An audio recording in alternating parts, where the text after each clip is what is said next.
All right, we are live, guys. Can you look at this? Look who I have here with me. You guys didn't believe Azizam, you, Azizam, Gorme Sabzi, Azizam.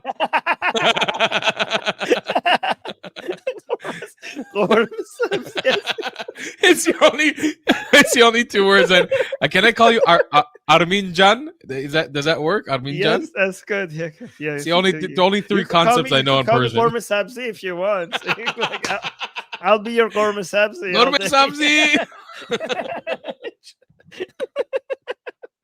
Oh my god, that's the best opening to a show I ever had. Okay. Wait, those are the words you know in Persian? That's all the Persian I know right there. That's the three things. But you just discovered that you have roots in Iran. You're So absolutely you right. should know more. I need to study. Yeah. I actually decided now in my life when I finish learning Arabic, when I become fluent in Arabic, because that's like priority number one right now. The next thing I think I'm gonna learn is Persian. Farsi. Yeah, Farsi. Yes, Farsi or yeah, Parsi. I need to. Yes. Yeah. Okay. By the way, so a lot of people already know you in the chat. I know, but some people who are new here, they might be like, "Who is this guy? Why is everybody so excited?" So, can you let people know why we're so excited to have you here? Like, why are we treating you like a celebrity? Tell people. Well, I'm more excited because this is a big honor for me. You know, for the last 2 years on my channel, people have been begging me, go on Armin Avabi's channel, Atheist Republic. He's the best. He's number one. We love him. Even on my Discord today, like an hour before I came here, I was driving back from the north of Israel. I got tagged like 4 times on Discord. Oh my God, you're going on Armin's show. I was like, my audience loves you more than they love me, I think. No. No way. Oh man. No. So it's an honor. It's actually really an honor for me to be here, man. I appreciate you bringing me on. By the way, guys, make sure you go and subscribe. I mean, you don't need my promotion because you're growing like crazy. Thank but you. I'm guys, if I promote his channel, it's not because I'm promoting him, it's because for your own sake. Okay, go subscribe to the Traveling Clatt YouTube channel. It's so good. It's so good. Like your takes are, I watch your shorts, I watch whenever I see on your video on my feed, I'm without hesitation, I click on it and I watch it. Your responses to people, oh my God, those are the best. And also you're such a kind person. Like you are so charitable to people and you try to treat people with as much respect as possible. And I just love that about you. I can tell you have such a big heart. It's so sweet. I try, man. You know, like when I started on YouTube, I was very much alone for a very, very long time. I've been in YouTube for 12 years now. And when I first started out, I was doing travel videos and I was very much alone. Like I didn't have a support system. I didn't have a community. So now for me to be able to shout out people and have people go subscribe to their channel or be able to come and drop like super chats and get other people to super chat on the live stream, it's like the biggest honor of my entire career that I'm able to spread, because I always wish that somebody would do that for me, and it never really happened when I was coming up on YouTube. So for me, the biggest dream is just to be able to create a community of people. We really support each other. We love each other. We're there for each other. Like that's the biggest thing for me. That's sweet. By the way, guys, notice, like for people who just dropping in, notice how there's an Iranian flag here and there's an Israeli flag there. And I just feel like this is I don't know if you know, but my mission has been to be part of getting Iranians and Israelis to bond with each other more. Like this is my life mission, to be a small part of this much bigger bridge that is being built, an ancient bridge that already existed between these two nations, and now we just need to rebuild it because of it's been, the Islamic Republic was in the way for the past 46 years, and just we need to rediscover that bond that we had. So just having you here with the Israeli flag behind you and me with the Iranian flag behind me and us talking to each other, I just think I don't know, I just feel I'm feeling certain feelings now. It's family coming back together. I think I spoke to you about this when you were on my channel, but my grandma, she was saved by Iran, like the Persian people. When after the Farhud in Iraq, there was an operation that the Iranians actually helped spearhead with Israel, where a lot of these Iraqi Jewish refugees fled to Tehran and Tehran actually flew them to Israel to save their lives. My grandma was on one of those flights. And I actually just recently, I took this picture for you. I never sent it to you. I was in the Babylonian History Museum here in Israel. I'm starting to hopefully work with them very closely soon. And I found a picture of one of those flights. I'm trying to pull it up here real quick. Can I send you stuff to put on screen, or should I? You send me. If I send on WhatsApp, it's okay. Yeah, I'll download it on the. Okay, let me. By the way, guys, I have a cold, so that's why I'm taking these anti-cough stuff. Don't judge him. Yeah, send it to me. He's our Persian prince. Nobody judge him. We only have one Persian prince, and that's Prince Reza Pahlavi right now. Yeah. Oh wait, I'll read the super chats. Roy in the chat is saying Armin and Tal on one screen. Avengers the symbol. Thank you, Roy. That's very sweet. What a miracle, eh? Oh, here. Yeah. Look at this. Look how incredible this picture is, man. Where is your name, Armin?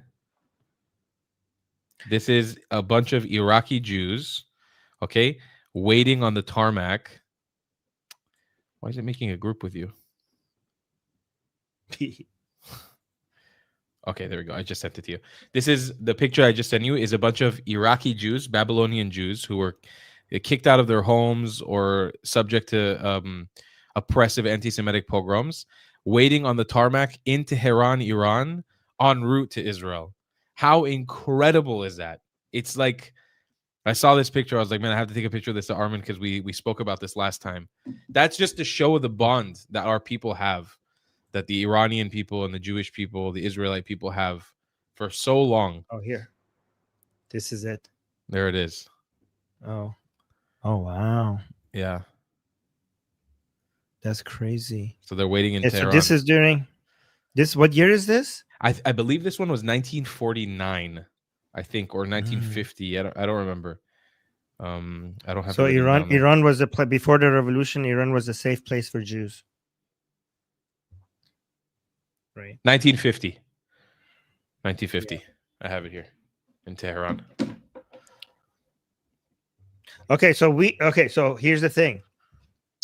We helped you. Now you need to return the favor. Okay? So, I agree. All right. We helped you. This is not the first time we helped you. I think you know that, okay? Absolutely. It's in your scripture that we helped you in ancient times as well. Absolutely. King Cyrus. Yeah, okay. So you owe us, okay? Now we're in captivity. You know, you need to come and save these fucking Persians always cashing in. No, but I agree. I mean, with jokes aside, I 100% agree. I think it's such a complicated situation though. Because Armin, I actually want to ask you about this because I go on Omi TV often to debate with people, and there's a lot of Iranians there.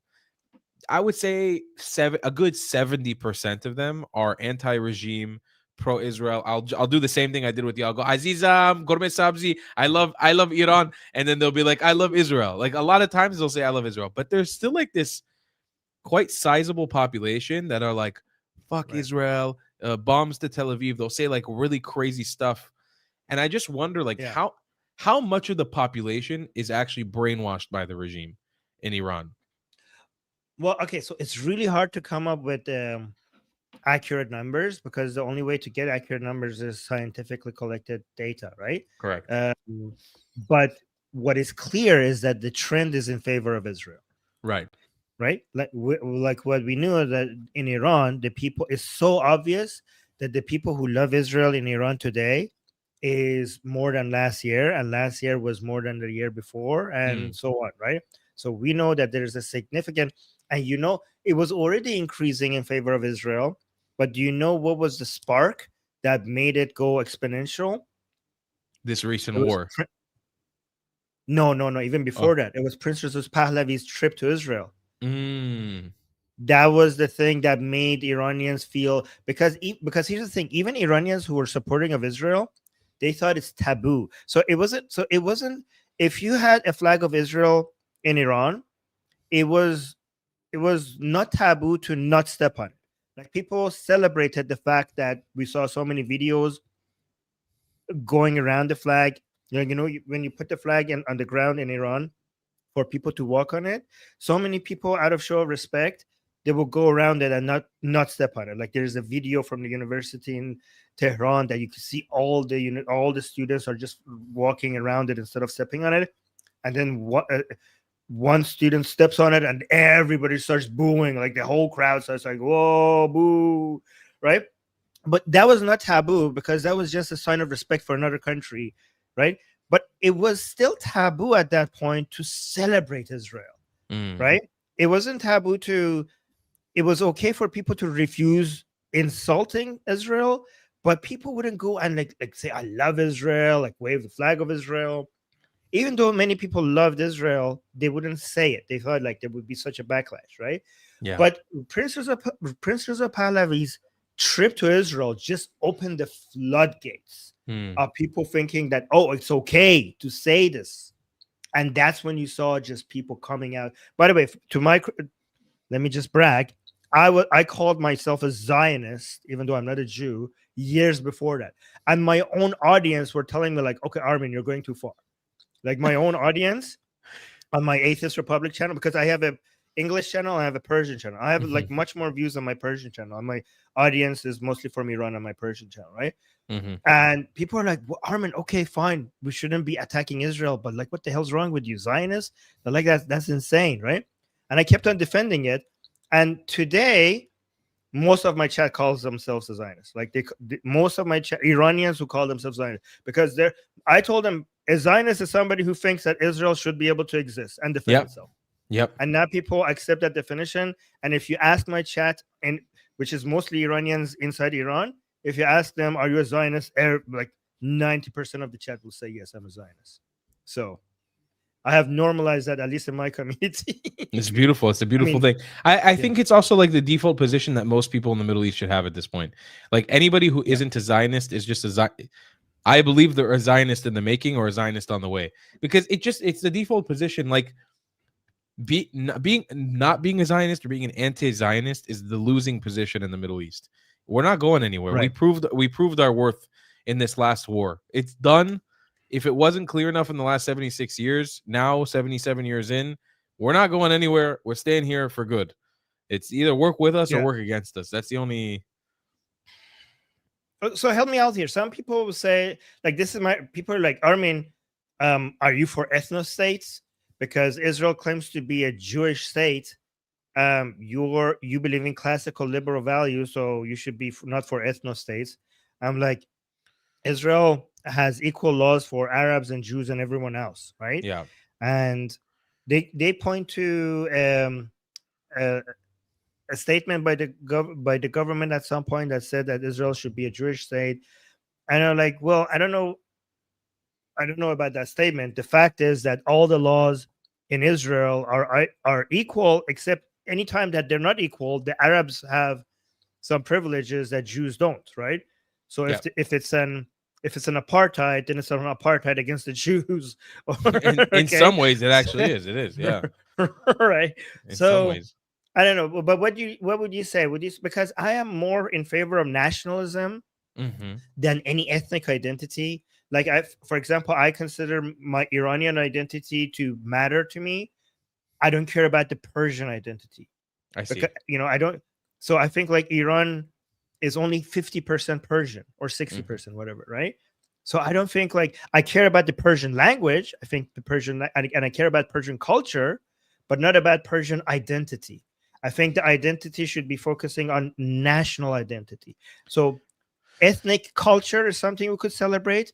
Ethnic languages is something that we could celebrate.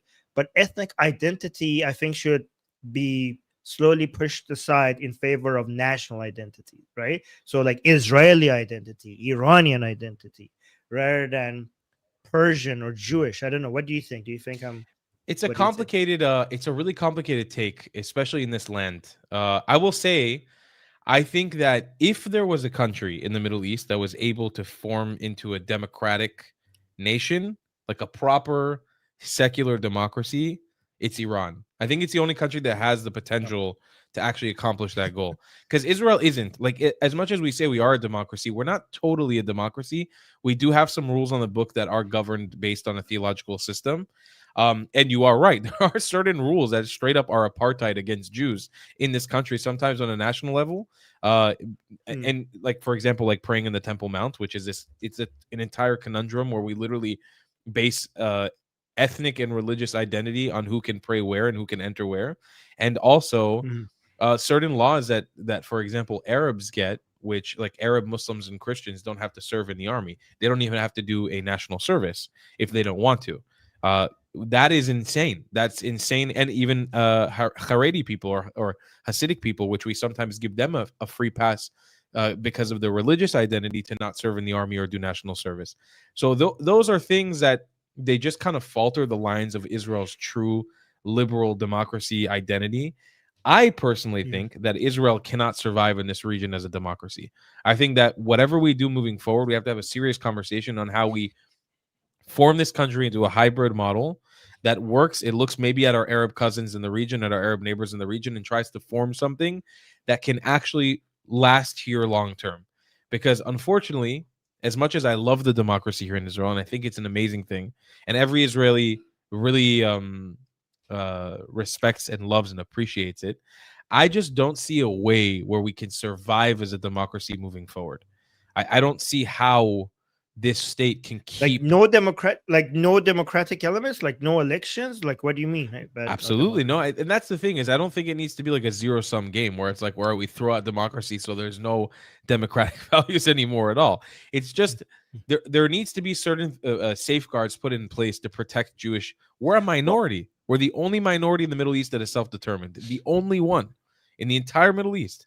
We have to protect our minority first and foremost. The same way that if the Armenians would create a state, or sorry, not the Armenians, the Assyrians would create a state, or the Mandeans would create a state of the Coptic, they would all put safeguards in there to protect their minority. We have to do the same thing. Yep. Okay, so I don't think total democracy should be a goal anywhere. So Agreed. I think I agree with you. Yeah. Because liberal democracy is actually a contradiction. Liberalism is a limitation on democracy. So any country that is like, we don't have absolute democracy anywhere in the world. Any country that is a republic, and most republics are liberal democracies, and the liberalism is a limitation on democratic values. So, and by the way, guys, please don't get offended when we're saying liberal here. We don't mean leftist. We're talking about classical liberal values, right? Correct. So you're completely correct, because the classical liberal values has protections for minorities. Classical liberal values limits the tyranny of the majority. So if a minority is in danger by the majority, classical liberal values comes and limits the democracy to protect that minority, or even a majority, as long as the direction of the democracy could actually be threatening to them. And by the way, can I clarify something? I think ethnic identities, we're forced to care about them when they're under attack. Like, I wish that we didn't have ethnic identities, but if your ethnic identity is being targeted, then we need to care about it. Like, for example, I might not care about the identity of blonde people, right? Like, I don't think that identity, you could have fun with it, or we could have like a group called it but it's fine. But I think it shouldn't be a major thing unless they're hunting down blonde people. So then we have to actually care about that group of people as a so group. That's what I was having a hard time with what you were saying earlier. It's like like a Jewish ethnic identity, Assyrian ethnic identity, Mandean ethnic identity. It's always under attack. So we've never had a period of time where we don't care about it, So that's what I'm saying. Like, we are forced, like, as a liberal that cares about national identities, we are forced to be in a position that we care about this identity because other people have used it as a target. So we need to find these people, identify them as Jews the same way that your enemies identify you as Jews, and then protect you. That's why when Israel was defining who's a Jew, they used the Nazis' definition. Because, right, you know that, right? Of course, yeah. So, and the reason was because if you're Jew enough for the Nazis, then you're Jew enough to deserve the protection. You're Jew enough for me. You're Jew enough to deserve protection, right? Does that make sense? Like, I think, yeah.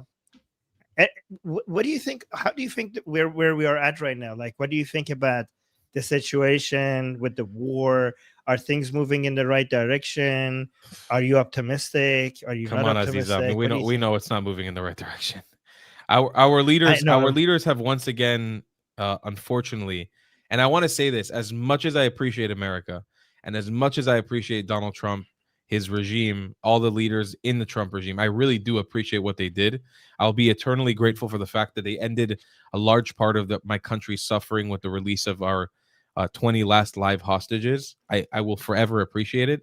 I just see that our leaders have once again kicked the can down the road, and we're now hurtling towards a new violent reality where the IRGC is still in power, weakened but in power. I don't think that the Iranian people yet have the capacity to actually overthrow the regime right now at the current moment. From all the reporting, True. and I speak to a lot of Persians on the ground, uh, Yeah. We I have no hear from weapons. I hear from them that it's just not possible right now. Maybe if Israel would have pressed harder, it could have been, but not at the moment. Trump stopped you guys. Trump stopped you guys from finishing the job. Correct. And once again, he stopped us also from finishing the job in Lebanon, and he also stopped us from finishing the job in Gaza. Gaza. And so right Gaza. now, I'm hearing from reports on the ground in Israel that we're about to go back to war with Lebanon any moment, like any day now, because Right. that's how bad the situation has gotten up there. And in Gaza, we, not to say we haven't accomplished anything, but Hamas is still the prevailing ideology. Like Yep. the group might be fractured, but the ideology of Hamas has not been removed. It's still there. Yeah. And with all the aid that is going to come in for the reconstruction, they're going to get all the cement to Yeah. rebuild tunnels. They're going to get all the money. They're going to Yeah. get all the aid to be able to resell to the people.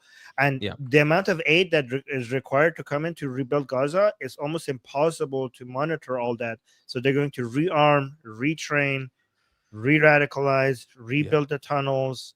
And also, actually, things might actually get worse because if you get international soldiers from Egypt, UAE, and Indonesia in, then Israel wouldn't be able to do operations as freely as it was before because they're going to be using, Hamas is going to be using them as shields in the same way that they did in Lebanon. They're going to basically build their operations and tunnels exactly where those people are so that Israel cannot target them, right? So it's going to be almost difficult, impossible to, what do you think? We're heading in my opinion towards a very this has always been this is always what predicated this success of this war. For us, it's not the success of being able to lie in a bunch of rubbles of buildings and say we won. No, it's about whether our enemies are still able to stand at the end. And the problem is all we've done is we've just kicked the can down the road again. And I really do fear that if we don't actually take care of business this time around, there's okay, fine, we could take a break, like even if it's a couple months to rearm. But if we don't go back to war, if we don't finish this properly, I just I don't know. I don't know. The future seems so dark to me. But what would you do if you were in charge? Because you also can't afford to piss off Trump too much. Like you also need the support of the US. You So still I do need personally that. would call Trump's bluff a little bit on the whole losing support for Israel thing. I don't really think he would. I mean, He would. He kind of would. Like he's like a wild card. Like he might do things that other people won't. I mean, maybe he would, but we also like. Here's the deal: Israeli administration, the Israeli government has sold our country out to America, and for better or for worse, while I appreciate America a lot, we also have to make our own decisions. The fact that we have the vice president, the president of the United States, telling us what we can't and can't do in our land, and telling us how we can declare sovereignty over Judea and Samaria or not, is like, well, that's not a good position to be in. We shouldn't be there in that first place. And it's not to shit on our own government too much. I'm not saying all of them are horrible. Right. I'm just saying the fact that we're in that position is a very dangerous place to be, and we shouldn't be in that position. Nobody can afford to not be in that position. The United States is the most powerful country in the world by a huge margin. I always like, if you actually look how different United States is from everyone else, it's kind of like United States is a sun that all these other countries are like little tiny planets that are orbiting around. Like they have the best weapons, they have the best forces. Like they, without their green light, like in the same way that it doesn't make it's a wrong bet to make to stand against Israel. That is also true with the United States. Like, United States is just such a powerful force And that this is the is conundrum that America has always been in with Israel. Like, you know, Armin, people always complain, like woke right people in America will be like, we don't want to fund Israel's wars. We don't want to give Israel money. It's like, you know, like 90% of the aid that Israel gets from America is in weapons contracts that they're only allowed to buy weapons in America.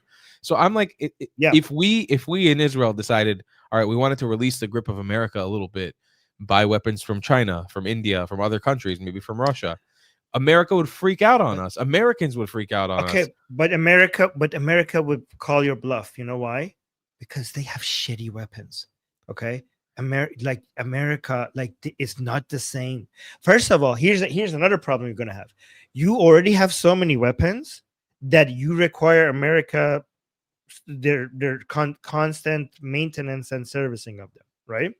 So if you all of a sudden want to piss them off, they could stop. Like, you have so many heavy equipment that you already pay for, that if America stops supporting, they will just be sitting on your hand and you cannot use them, The right? counter to that So is that with cooperation, like first of all, Israel and America do a lot of cooperation in weapons manufacturing. But if Israel were actually to do that cooperation with countries like India, I'm not saying that it would ever be the same quality as America, but India, it would. India buys their own stuff from Russia. India doesn't have anything, so it's But either they do Russia or manufacture a China. little bit. But yes, so small that most of what India has, they buy from other places, right? Now, listen, it's a very tough position to be in. I'm not advocating right now that we run to India and start buying weapons and creating it, but I'm saying in Israel, you're in like a constant lose-lose situation. Like, you're every way that you look at it, because you're so small, you have indefensible borders, everyone around you wants to kill you. You have to sometimes make decisions that aren't in your best interest, but maybe will be in your better interest later down the road. So it's just about, like, I just fear sometimes that we have all our eggs in one basket, which is America. And I agree with Yeah, you that it's the right basket to be in. I just don't like yeah. that they can tell us what to do and where to do and how to do all the The time. problem is there are no other good baskets. Okay, that's a You're problem. right. You're right. Right? You're right. It's just it's a Yeah. really tough game to play, because So, it's politics and we're so dealing with people's lives. here's what it would make it so much easier. Let me know if you agree. If the Islamic Republic in Tehran falls, I think 90% of your problems will go away. Wouldn't you agree with that? I think a large portion of them would. I agree with you. I don't know if to say 90%, but I think it's Ninety-five. not only that 97.8. Not only would a large portion of the problems go away, but actually things would Right. rapidly start improving between the Right. cooperation of Iran and Israel. It would improve the entire region almost immediately. Imagine if Mossad and Savam, by the way, we have already decided that we're going to call our intelligence agency after the Islamic Republic Savam. So, like before the Islamic Republic was Savak. So now it's going to be Savam. So I don't know if you know, but Mossad and Savak used to cooperate with each other before, right? The two. But imagine if Mossad and Savam are cooperating with each other to find terrorists in the Middle East, and also the IDF and the Artesh. So IDF is Israel's military, Artesh is Iran's military. We're cooperating with each other to go and neutralize threats to both nations. Do you think we will see that day? Do you think that we'll Bro, see such a I day? always tell people to imagine, Armin, imagine what would be possible if we had this Mm, coalition. Morocco, Egypt, and mm, Jordan will be kind of like half-assing it, but they'll be there. Lebanon makes peace with us after we make peace with Iran. Iran, mm. Israel, a full, strong Israel, no Palestine in between.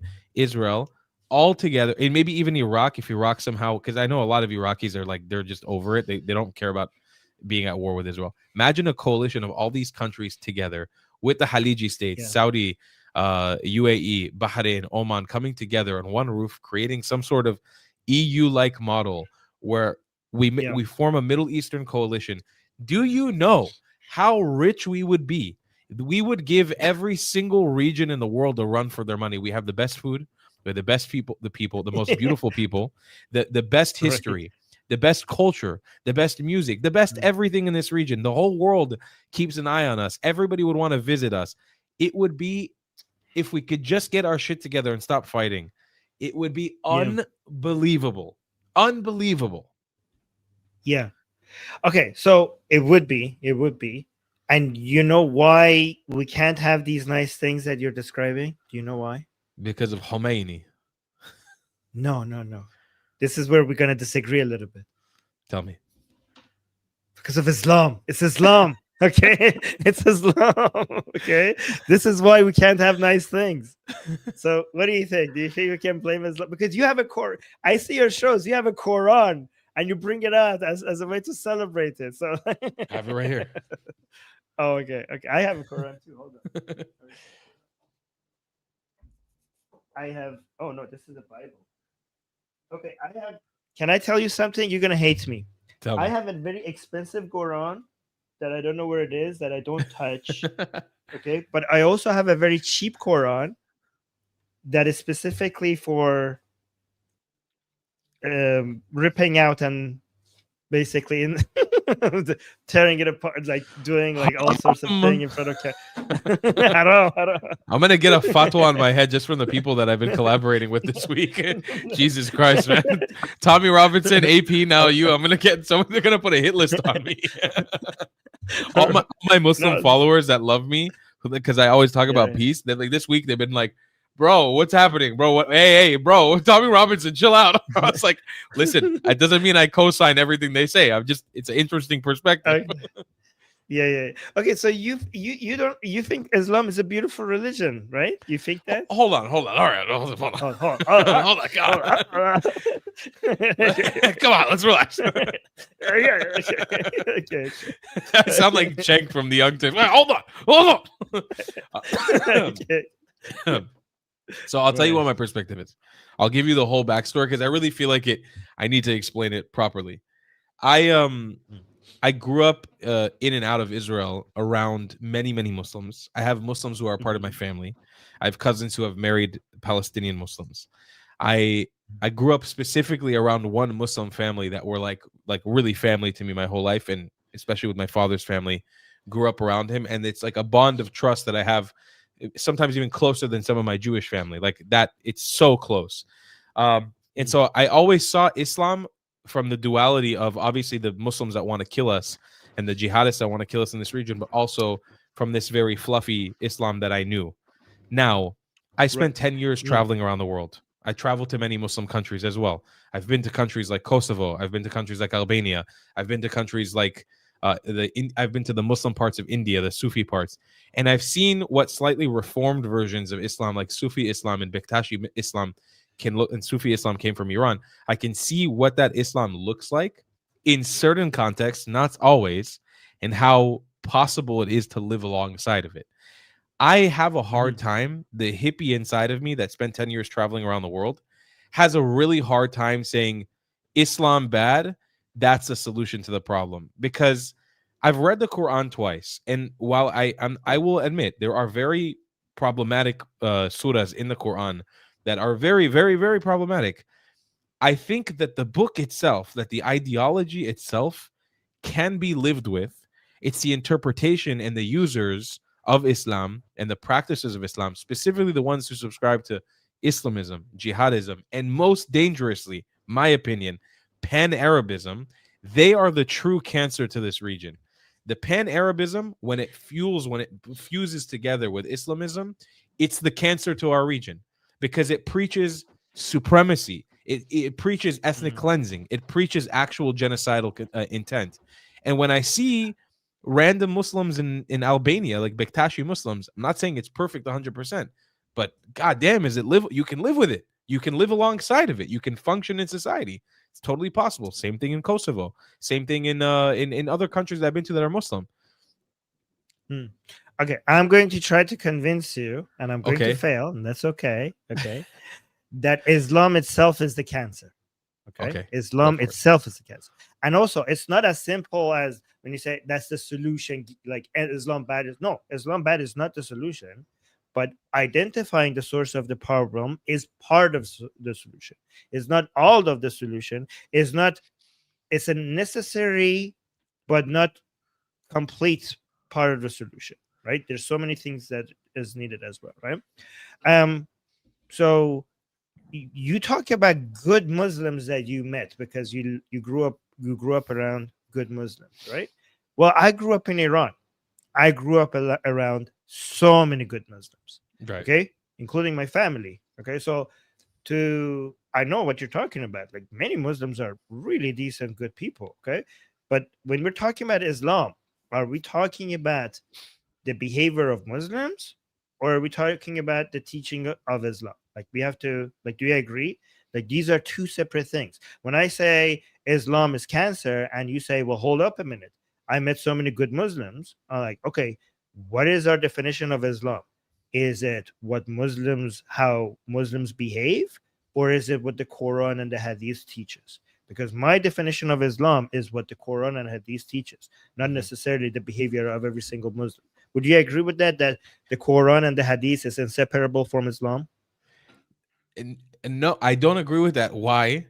Because Why? I have a hard time judging what is Islam because of how much internal hatred there is in the ummah. Like between Shia and Sunni, this mortal hatred that causes so much division and hatred and death between the two of them, to me proves that there's no cohesion between what are the hadiths that Okay. everyone accepts and what are the surahs that everyone accepts. I've seen people pick and choose different surahs that apply to them in the Quran, which is total apostate level damage to the religion. So I have a hard time saying like this is Islam. I think What it's kind of it's would a you agree facade. that the Quran is Islam? No matter what the disagreements are, Sure. Yes. there's Yes. That for sure. there's no disagreement that the Quran is Islam and Muhammad's way is the way. This I would agree with That there's no 100%. okay. So given that that's the only thing that we could agree that they agree on, well then let put all their disagreements aside, and how they live and how they behave, all of that aside, and just examine these two things. Just like this, examine the Quran and examine how Muhammad has lived his life. Okay, Muhammad raped a child. The Quran tells you that you could take sex slaves in battle, even if they have husbands. You could take them and you could rape them. It says that in black and white, very clear. The Quran tells you that you could have sex with children even before they reach puberty. Right? The Quran tells that you and me should be tortured for eternity in hell. And you have more protection than me, by the way, right? You get to live under Islamic rule. This is the absolute teaching of Islam. You, as a Jew, you get to live as a second class citizen.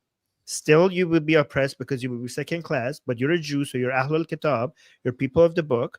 So Muslims will be first class, you will be second class. I should be put to death because I'm a murtad, right? Even though you get protection, you give the jizya and live as a dhimmi, you still will go to hell and burn there for eternity, and you would join me there. So you have some short protection in the meantime, but it's absolutely the Quran. If there's one thing that Quran makes it clear, if you do not believe the revelation of God, the Quran as the word of God, you will burn for it for eternity. The Quran is absolutely clear about that. This is so, I mean, how could anybody look at this book and think that there's love and peace and understanding, and this is a humanistic book that is spreading the values that makes the better? This is toxic. This book is absolute garbage. Could you And accept I though that understand. reforms of the book, like people who have interpreted the book in different ways, like the Sufis, for Oh, example? Do you the believe that? Sufis are actually part of the problem. Well, So let's say there's I know there's different Sufi communities too, so I don't want to whitewash yeah. all of them. But let's say the Sufis in India who really do preach this idea of love. I mean, I spent time sitting with them in India and learning with them, and I learned a very fascinating world of Islam that I never even knew about. And I find it to be a world of Islam that I could coexist alongside of because they felt they could do the Mm. same with me. Do you believe that those things are that we should also like I avoid them like the plague? That's also part of the problem. no. I'm not anti-Muslim. Let me be very clear. I'm very pro-Muslim. I'm anti-Islam and very, very pro-Muslim. Okay. Muslims are really, on average, Muslims are very, very good people on average. Okay. I don't give credit to Islam for them being good people. Okay. I give credit to them. In fact, I think it betrays their work to be like people on average are loving people who want to be kind, who want to live in peace. We are humans are social animals, and they enjoy loving other humans, and they enjoy being loved by other humans. This is when you see a Muslim being kind and being loving, that is not their Islam shining through, that is their humanity shining through. That is Islam failing to rob their humanity away from them. I whenever I see a good Muslim, I never give credit to Islam for that, because everything that they're doing goes in contradiction to what the Quran teaches.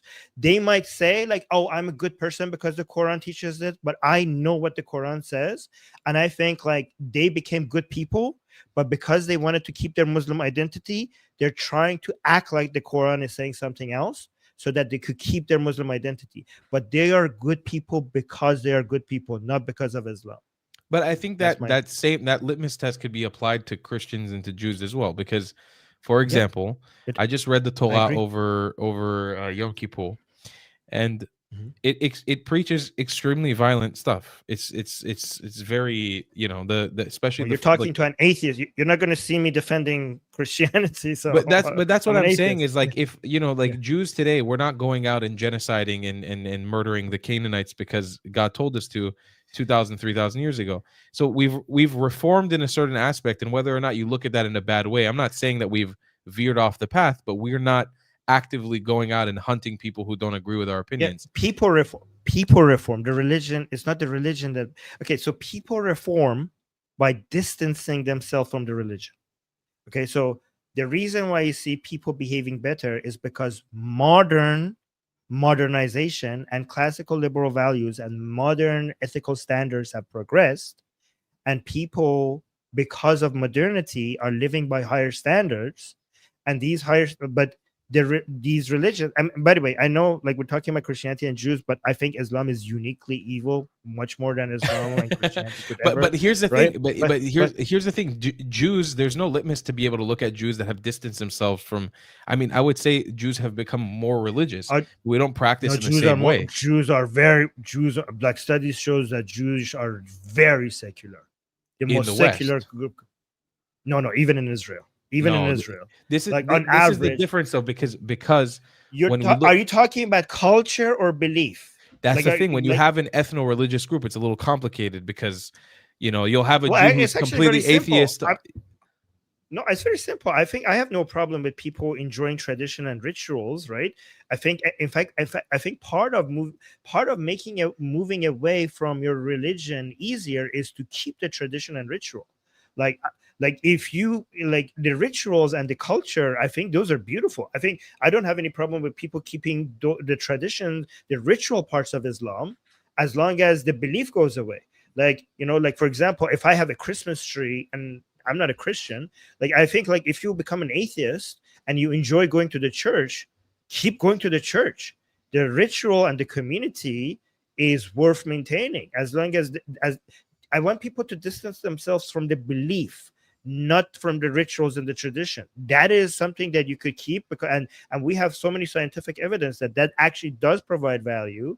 Going to a place, holding hands, singing stuff, doing certain rituals. We are tribal animals. We need that. So that part I don't. So, and Jews have done that masterfully. Jews, like a lot of Jews, have become secular in their belief, but they maintain the culture and the tradition. In fact, I think we should use Jews as a role model on how to move away from their I just beliefs. think there isn't a But right scale to be able to measure. Like, for example, I'm a walking contradiction, Jew, right? I pray every Mhm, single morning. I feel extremely mhm. spiritual and connected to God. I have a very strong belief in God. I don't keep almost any of the rules of the Torah, at least not to a T. There you go. But There you go. there are millions of Jews just like me out there who have the same sort of comprehension. So it's hard to put us Yeah. on a litmus test, because statistically, if you were to ask me, I would be So a you're not non. following the rules.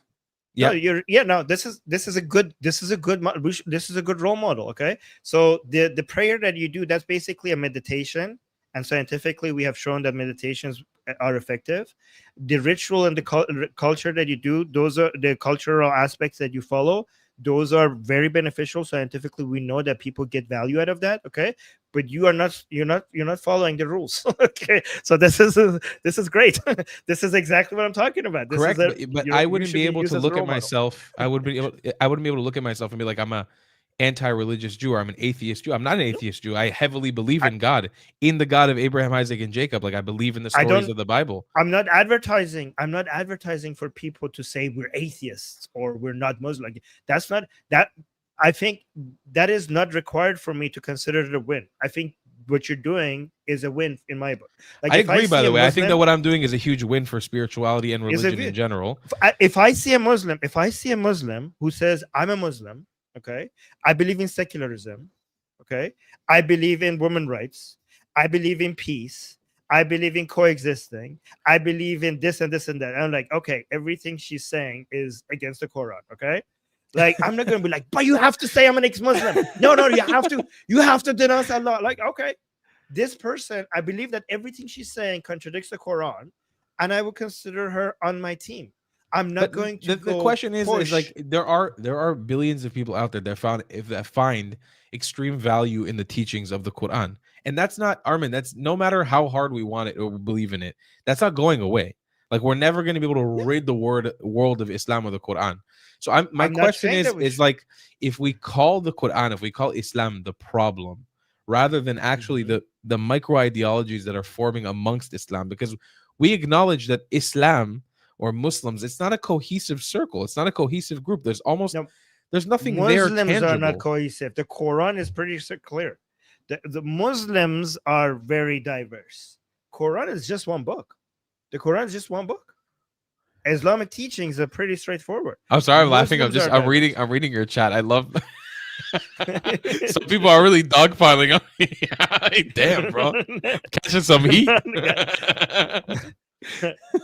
I like it though. And You guys know I'm usually on debates with Muslims where I'm yeah, just crushing them. I like that Armin's giving me a yeah. bit of a hard time. It's good for me to I get No, is humbled a that little okay? bit. Is that okay? Oh my 100 god, guys, I'm like, bro, okay, okay, 100%. Please. okay.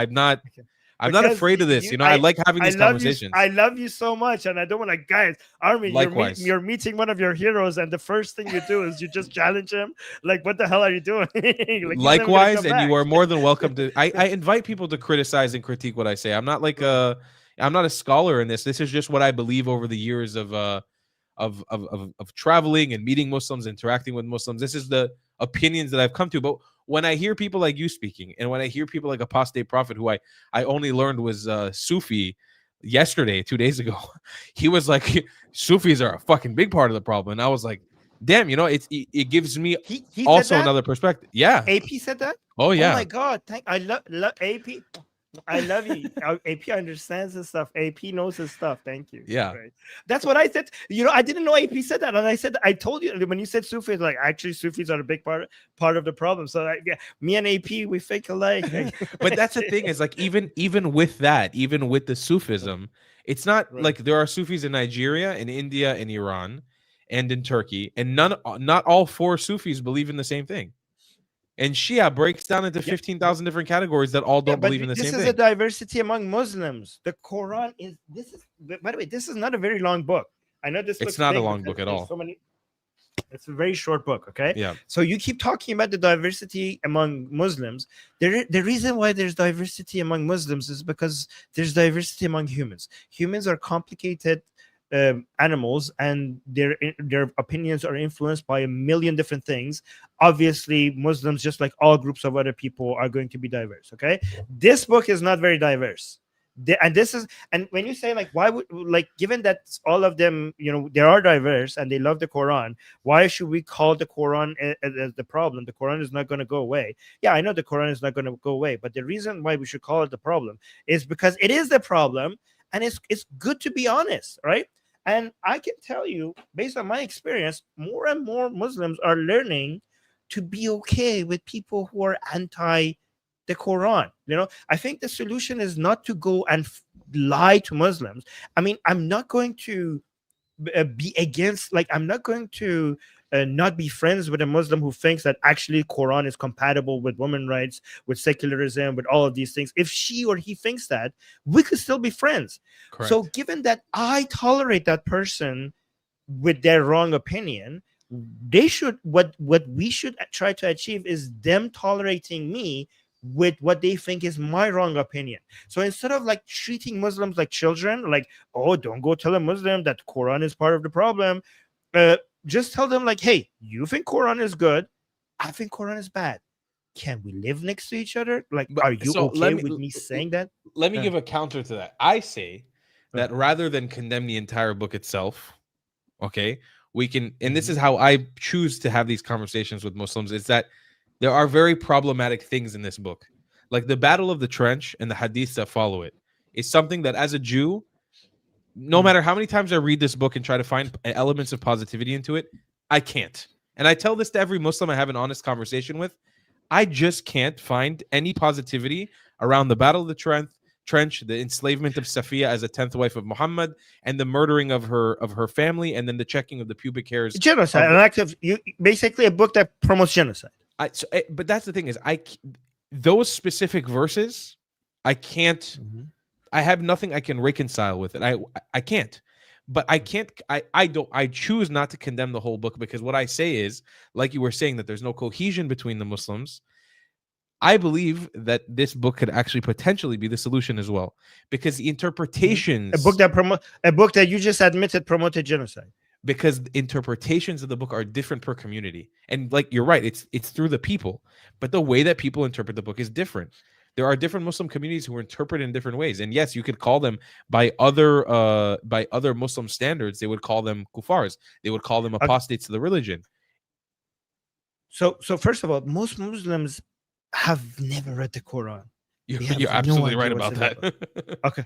They have no idea what's in that book. Okay. Correct. So the diversity of opinion among Muslims is not because they all read the Quran and they interpreted it in different ways.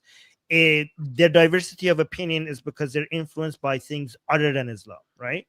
But when it comes to people who take the Quran seriously and read it and analyze it and come up with interpretation, among those people, a small minority of them think the Quran means something else other than what it actually means.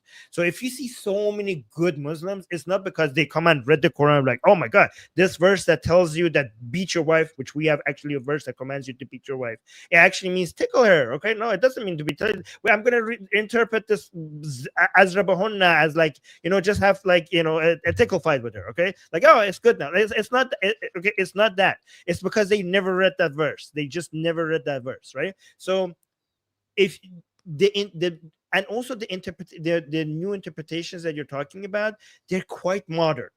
Correct. And they're a minority of they're a very small minority of the interpretation, and they are modern. Like for 1400 years, every single interpretation of these verses meant beat the crap out of your wife, commit genocide, have sex slaves, have sex with children, and all of those things, and every single one of those things. So it's just hard to say like this is part of the solution. I mean, I bet you any other book that had part of it was promoting genocide, you wouldn't come and say that this is part of the solution. Would you do that with any other book that had verses in it that was promoting genocide? And I ask that the Jews, for what I'm about to say, I ask that the Jews please calm down in the comment section for what I'm about to say. Oh my God. But I'm sorry, the Torah, and I don't shame away from it, by the way. This was God's commandment towards the Israelite. They committed genocide against the Canaanite people. I mean, there's no way around it. There was mass murder of people that they disagreed with. A commandment from God to mass murder woman, child, man. And I'm not representing this as something that's irreprehensible. It was a different time. It was a different condition. But we practice that. We read it. We celebrate those verses in Judaism as well. They're horrible things, and that goes for Christianity as well. They are bad stuff. There's bad stuff in there. So why are you telling this to an atheist? Because like this would work against it if somebody the other side was a Jew. Like here's the thing, Azizam. Here's the thing, Azizam. I don't know what I've never been atheist. I was atheist when I was a teenager for like 2 years, and then I went on a journey of becoming more spiritual, and I've been only getting stronger every year. And for me, I have maybe it'll sound silly to you. I have an irreversible, strong bond with God that I talk every day to Him when I pray, and I very much am a believing Jew. And I just think that not the whole world might not be able to see through your viewpoint, the very rational and logical points that you bring up, because people, and this is something I learned when I travel, and I'm also please, I'm sorry for anybody who's going to get offended what I'm about to say. Please don't get offended by it. But as somebody who's traveled to nearly 80 countries in the world, the vast majority of humanity is just not that intelligent. Like, a lot of people are just kind of, it's not that they're not capable, but they're kind of just people. And a lot of those people believe in something bigger than them, and they don't think, and they're not like you and I who dig into and try to learn and debate about this stuff. They kind of just follow. So what I think could be a better solution, rather than Right. condemning the book itself and saying that it is evil, that there are very bad things in that book. I will agree with you. There's very, very bad things and questionable things in that book. Can we find a way to embolden Muslims around the world Mhm. to to reform their religion, even though it makes them a kuffar? Sorry, I had a Muslim the other day drink a beer in front of me and try to preach to me about Islam. Muslims are apostates every single day. All over the Muslim world, they are kafirs to Islam every single day. There is no reason that we shouldn't be able to inspire them to be able to read the Yeah. Quran and interpret it in a healthier way. No. Okay. So here's the thing. In my opinion, my humble opinion. Okay. Yeah. I think that I'm not under the delusion that all of these people are going to be leaving Islam. Okay. Me Correct. being honest about my opinion about the Quran does not come with the delusion that me saying that is going to make Muslims abandon the Quran. Okay. But I still, me saying what I think about the Quran is me just being honest about the Quran. You being honest about the Quran does not come with this delusion that will make people abandon Islam. Okay, I understand that, but I still think it's better to be honest with people than fool them because you think they're not intelligent, right? And if you want to inspire people to live better lives, then why don't we use what worked? Okay, instead of, because Muslims living better lives, healthier lives, more moral lives, was not because, did not come from a movement that reinterpreted the Quran and now they're living. It's not Muslims who are not beating up their wife.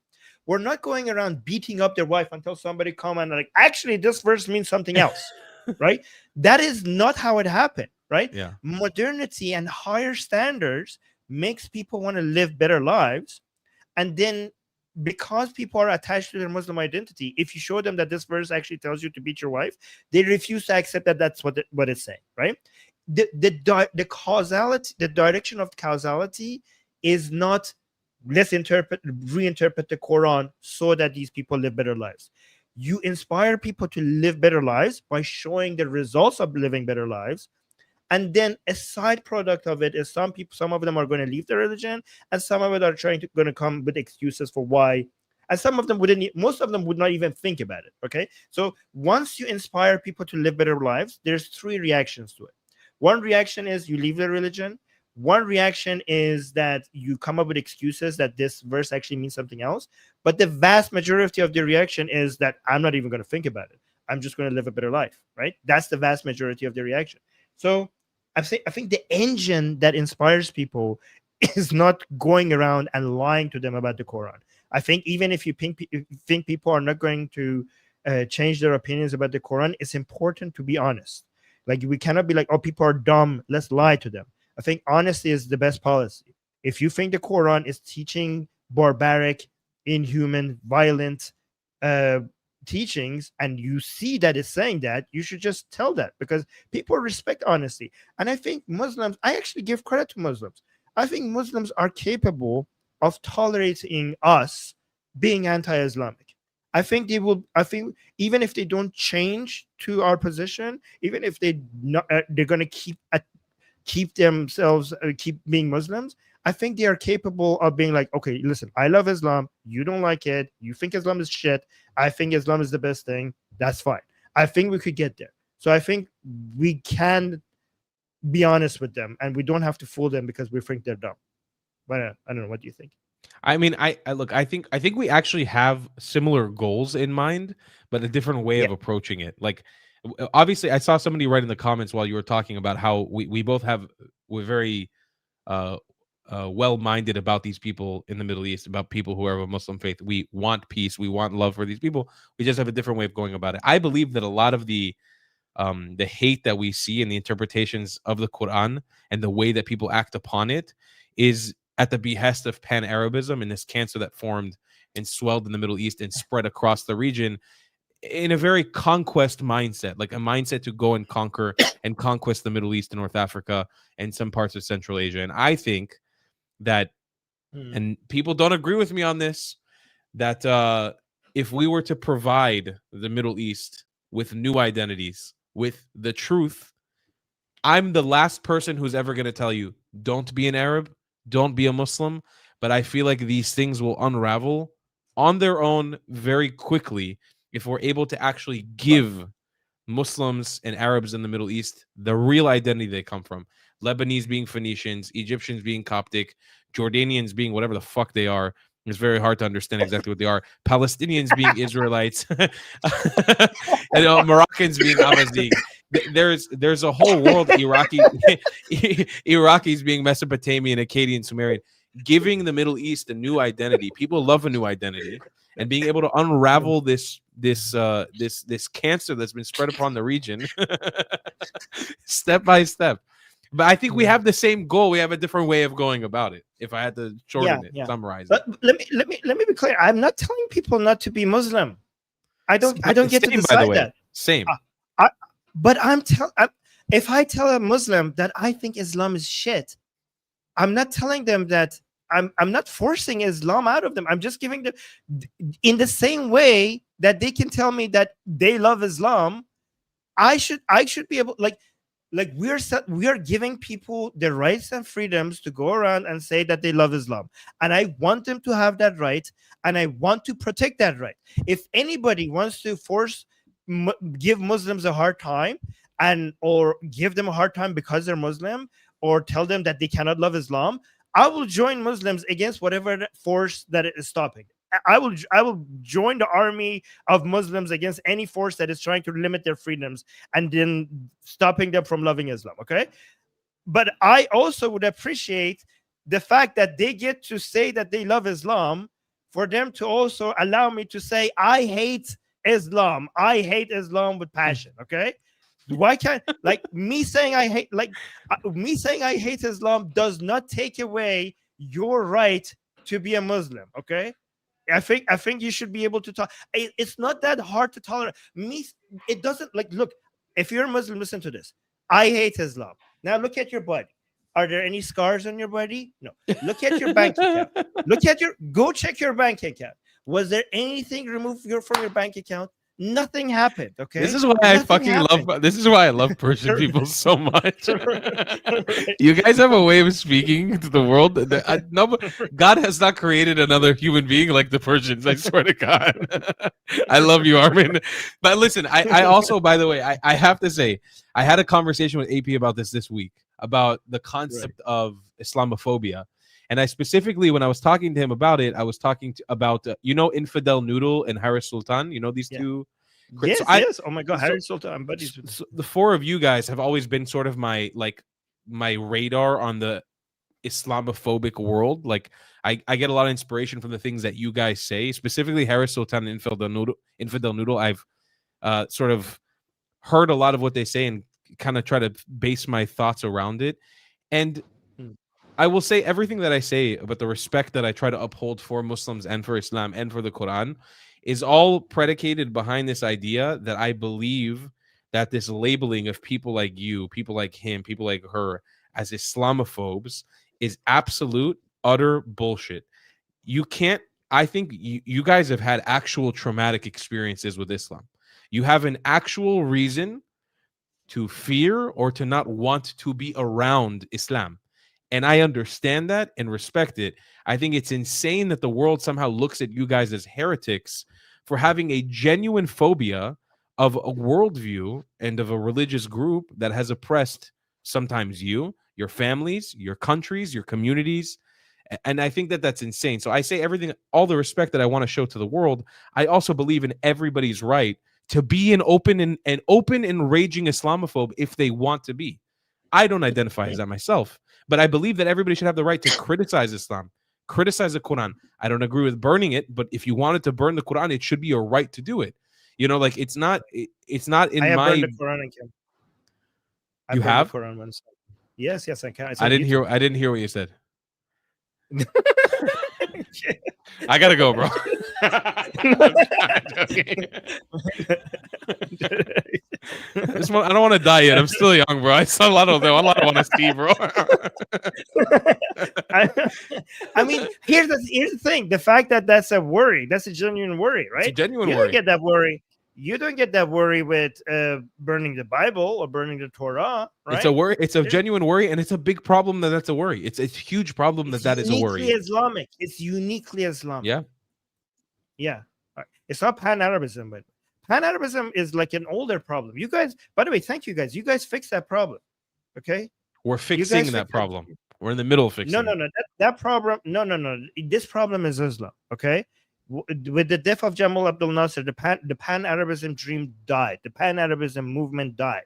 I think. Okay. No, I think you are maybe because you want to be kind of sweet to Islam.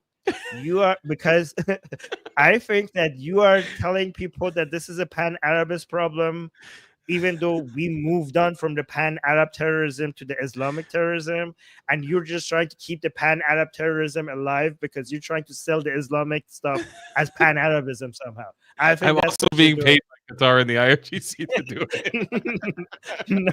No, but it's true, bro. It's true.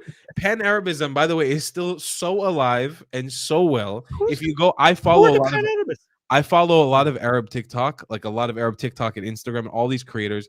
They are being taught in their homes today, especially the younger generation, that there's this whole Arab world out there, that they're all part of this Arab unified land, that they all share the same blood, that they're all the children of Ismail.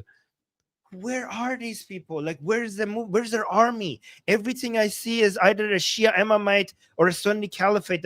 Like the Pan-Arab Empire is some young TikTokers are delusional, and you think that this is a giant movement. Where's their army? Where's their terrorist? They don't have. You're right. They don't have. It's Hamas and IRGC and Hezbollah. It's all Islamic. Pan-Arabism has died. You guys, you should take credit for that. You guys killed it. Wait, but here's the thing. You're right. They don't have an army right now. They don't have a country right now. They don't have terrorist groups right now because the Arab world has been fractured. And you're right. Since Israel has kicked their ass continuously, the whole thing has fractured and you can't find the inspiration. But what is brewing, especially with Western liberal democratic DEI values and customs that have been projected onto the Middle East and the whole developing world, this is something you got to keep your eye on it. It is making a big comeback. When they yell that Palestine... Okay.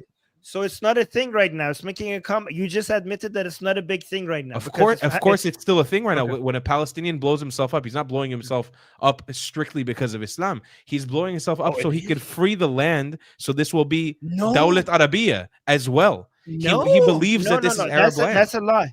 No. In Gaza, okay, let me tell you something about people in Gaza. Not a single person. No, well, I shouldn't exaggerate. Okay, the vast majority of the people there don't give a shit about an idea called Palestine. Okay, this is all about destroying Israel for the glory of Islam. Okay, this is an Islamic mindset. Okay, the whole Palestinian cause is an excuse. I mean, even the pan-Arabists didn't care about Palestine. Palestine is the concept of Palestine is a nation state, which is a Western invention, and they hate it. The pan-Arabists wanted an Arab empire, which goes against the concept of a nation state, and the Muslims, they want the Sunni Muslims want a caliphate, the Shia Muslims want an imamate. None of them want a nation state. The whole idea of Palestine is anti-Islamic, anyways. It's anti-empire, so it's anti-pan-Arabism. It's also anti-Islamic. So Palestine is just an excuse. These people don't want Palestine. These people just want to kill you. They want to wipe out Israel. This is just a show. This is like, do you think these people are like nationalists? They're not nationalists. They're Islamists. Some of them definitely are, and some of them don't even know who they are. Actually, I would say 99% of them don't know who they are. They're completely confused about their identity. They're just born in an environment. So they're born in an environment. So even the anti-Hamas people in Gaza, they still have this idea that wiping out Israel off the map is a good thing. I Okay? agree. And I agree. they want that. That's the dream more than the idea of Palestine as a nation state. That's the dream. That's the dream. That's the goal. And even it's not even going to finish there. You guys are just in the way. Okay, you guys are the guardians at the gate. The goal is to come for the rest of the world. The goal is to just topple this whole Western liberal order that we have maintained. If you think, Armin, that a Pakistani is gonna be at the helm of that, yeah, if there's gonna be some Shia Pakistani at the top of it going Pakistan Zindabad for the whole Ummah, that's not happening because of pan-Arabism that is still alive and well. Yeah, about Arab supremacy that's still alive and well. That caliphate that's coming towards the West, let's say that the UK eventually becomes a Muslim colony because of the Pakistanis that are there. You think that the Arabs or the true Arabs in the region are ever going to respect that? No, there's so much internal hatred between them and so much internal supremacy. I mean, the back of pan-Arabism. Saudi Arabia just did a deal with Pakistan over nuclear protection. That doesn't mean shit. So. Come on, we all know that doesn't mean shit. Let's be completely honest with you. They don't. That not all. Okay, let's just ask it. And no shade at Saudi Arabia. All right, nobody come for me. I still want to visit Saudi, please. I never talk about Saudi in my videos anymore. But you think any Saudi prince, any Bahraini prince, any Omani prince, any Qatari prince is going to allow their daughter to be married to a Pakistani? Answer that question. Yeah, but that's race. That's just racism. That's not pan-Arab supremacy, and it still takes place in the world today. They hate each other. I didn't say that Arab supremacy doesn't exist. Of course it exists. Okay, racism is all around the world, and I would, if you say like, oh, look at racism, I don't deny the existence of racism. I'm just saying, where are their groups? Where are their armies? Where are their nations? Where are their terrorist groups? Okay, it's all Islamic. Maybe I don't deny it. They might have a comeback, but right now everything is Islamic. We don't have a pan-Arabist army. We don't have a pan-Arabist militia. We don't have a pan-Arabist terrorist group. Every single one of them right now is Islamic.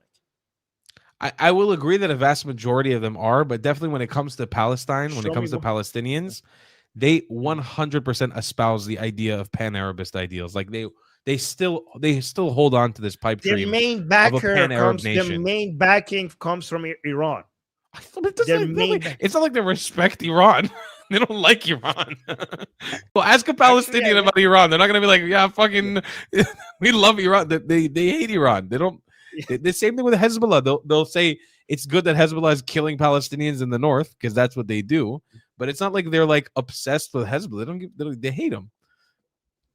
So you think like I mean, I don't like to call it Palestine because I think Palestine is just the name of a terrorist group, a terroristic movement. I call them Gazans and people of like, I don't know, Judea or West Bank or whatever, because I think Palestine is not but by the way, do you believe in a two-state solution? Because I don't. I think absolutely not. No. Absolutely not. I reject the two-state solution. So what is the solution then? What is in your opinion? Oh, this is a spicy question. This is a fucking spicy live stream, Armin. This is a good shit. Wait, are you going to put this on your channel? Are you going to put this on your channel? 100%. I mean, okay, great. My team is going to clip the spiciest bits. It's probably going to be a video like Armin Avabi owns Tal on Islam. Tal gets his ass kicked for once.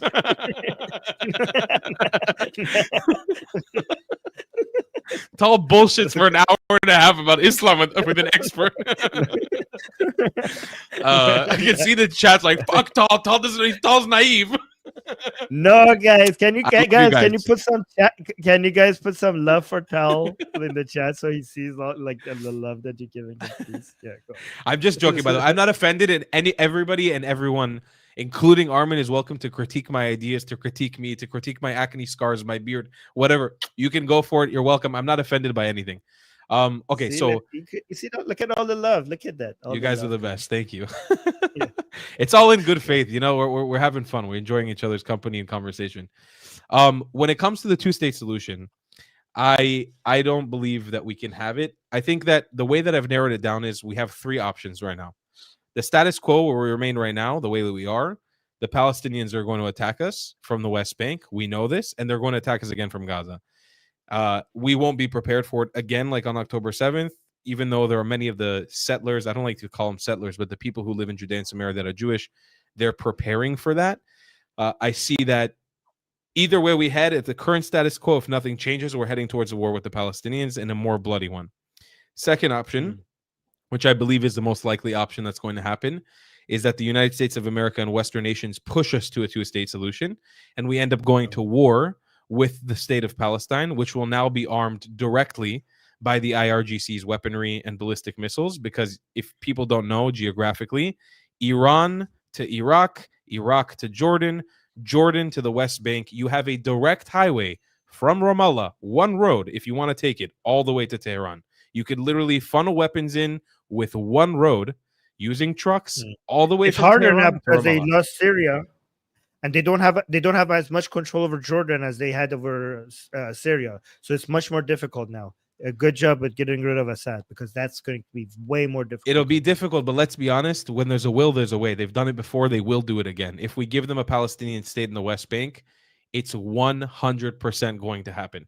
Like, they are going to arm themselves and then attack us, and it'll be a bloody war. So that's option number 2, war with the state of Palestine. We still win that war. It's just way more Israelis die and way more Palestinians have to die. There's no reason for it.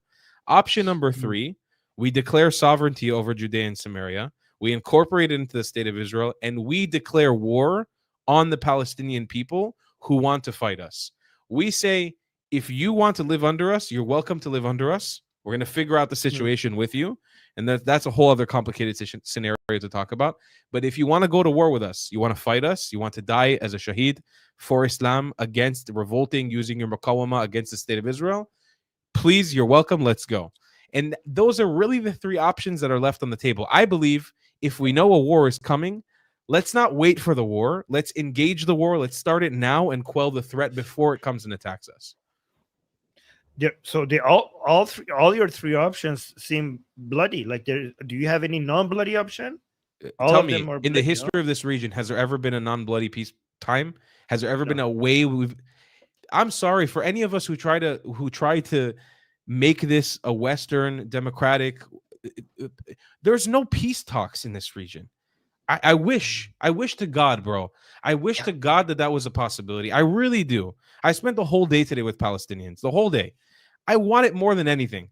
I want to be able to coexist with them. Everybody knows my heart is pure when it comes to that. I really want it.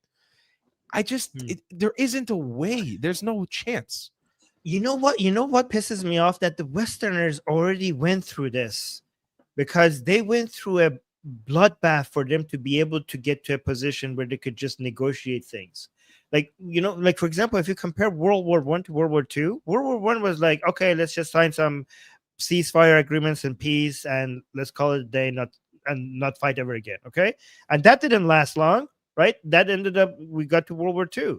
But World War II managed to bring the West long-lasting peace because they basically crushed their enemies. They dropped 2 atomic bombs on Japan. They almost, like, the number of people they killed in Germany is astronomical compared to anything that is happening in Gaza and Lebanon and Syria, right? And they basically, that brought them long-lasting peace. And now when it comes to Israel, they're like, no, but for you, it has to be. For you, it has to be different. For you, you just have to sign like meaningless ceasefire agreements, and we're going to force you to negotiate with terrorists, a principle that we actually came up with the idea of never negotiating with terrorists, but now we're going to actually make you negotiate with terrorists, which is insane. Yeah.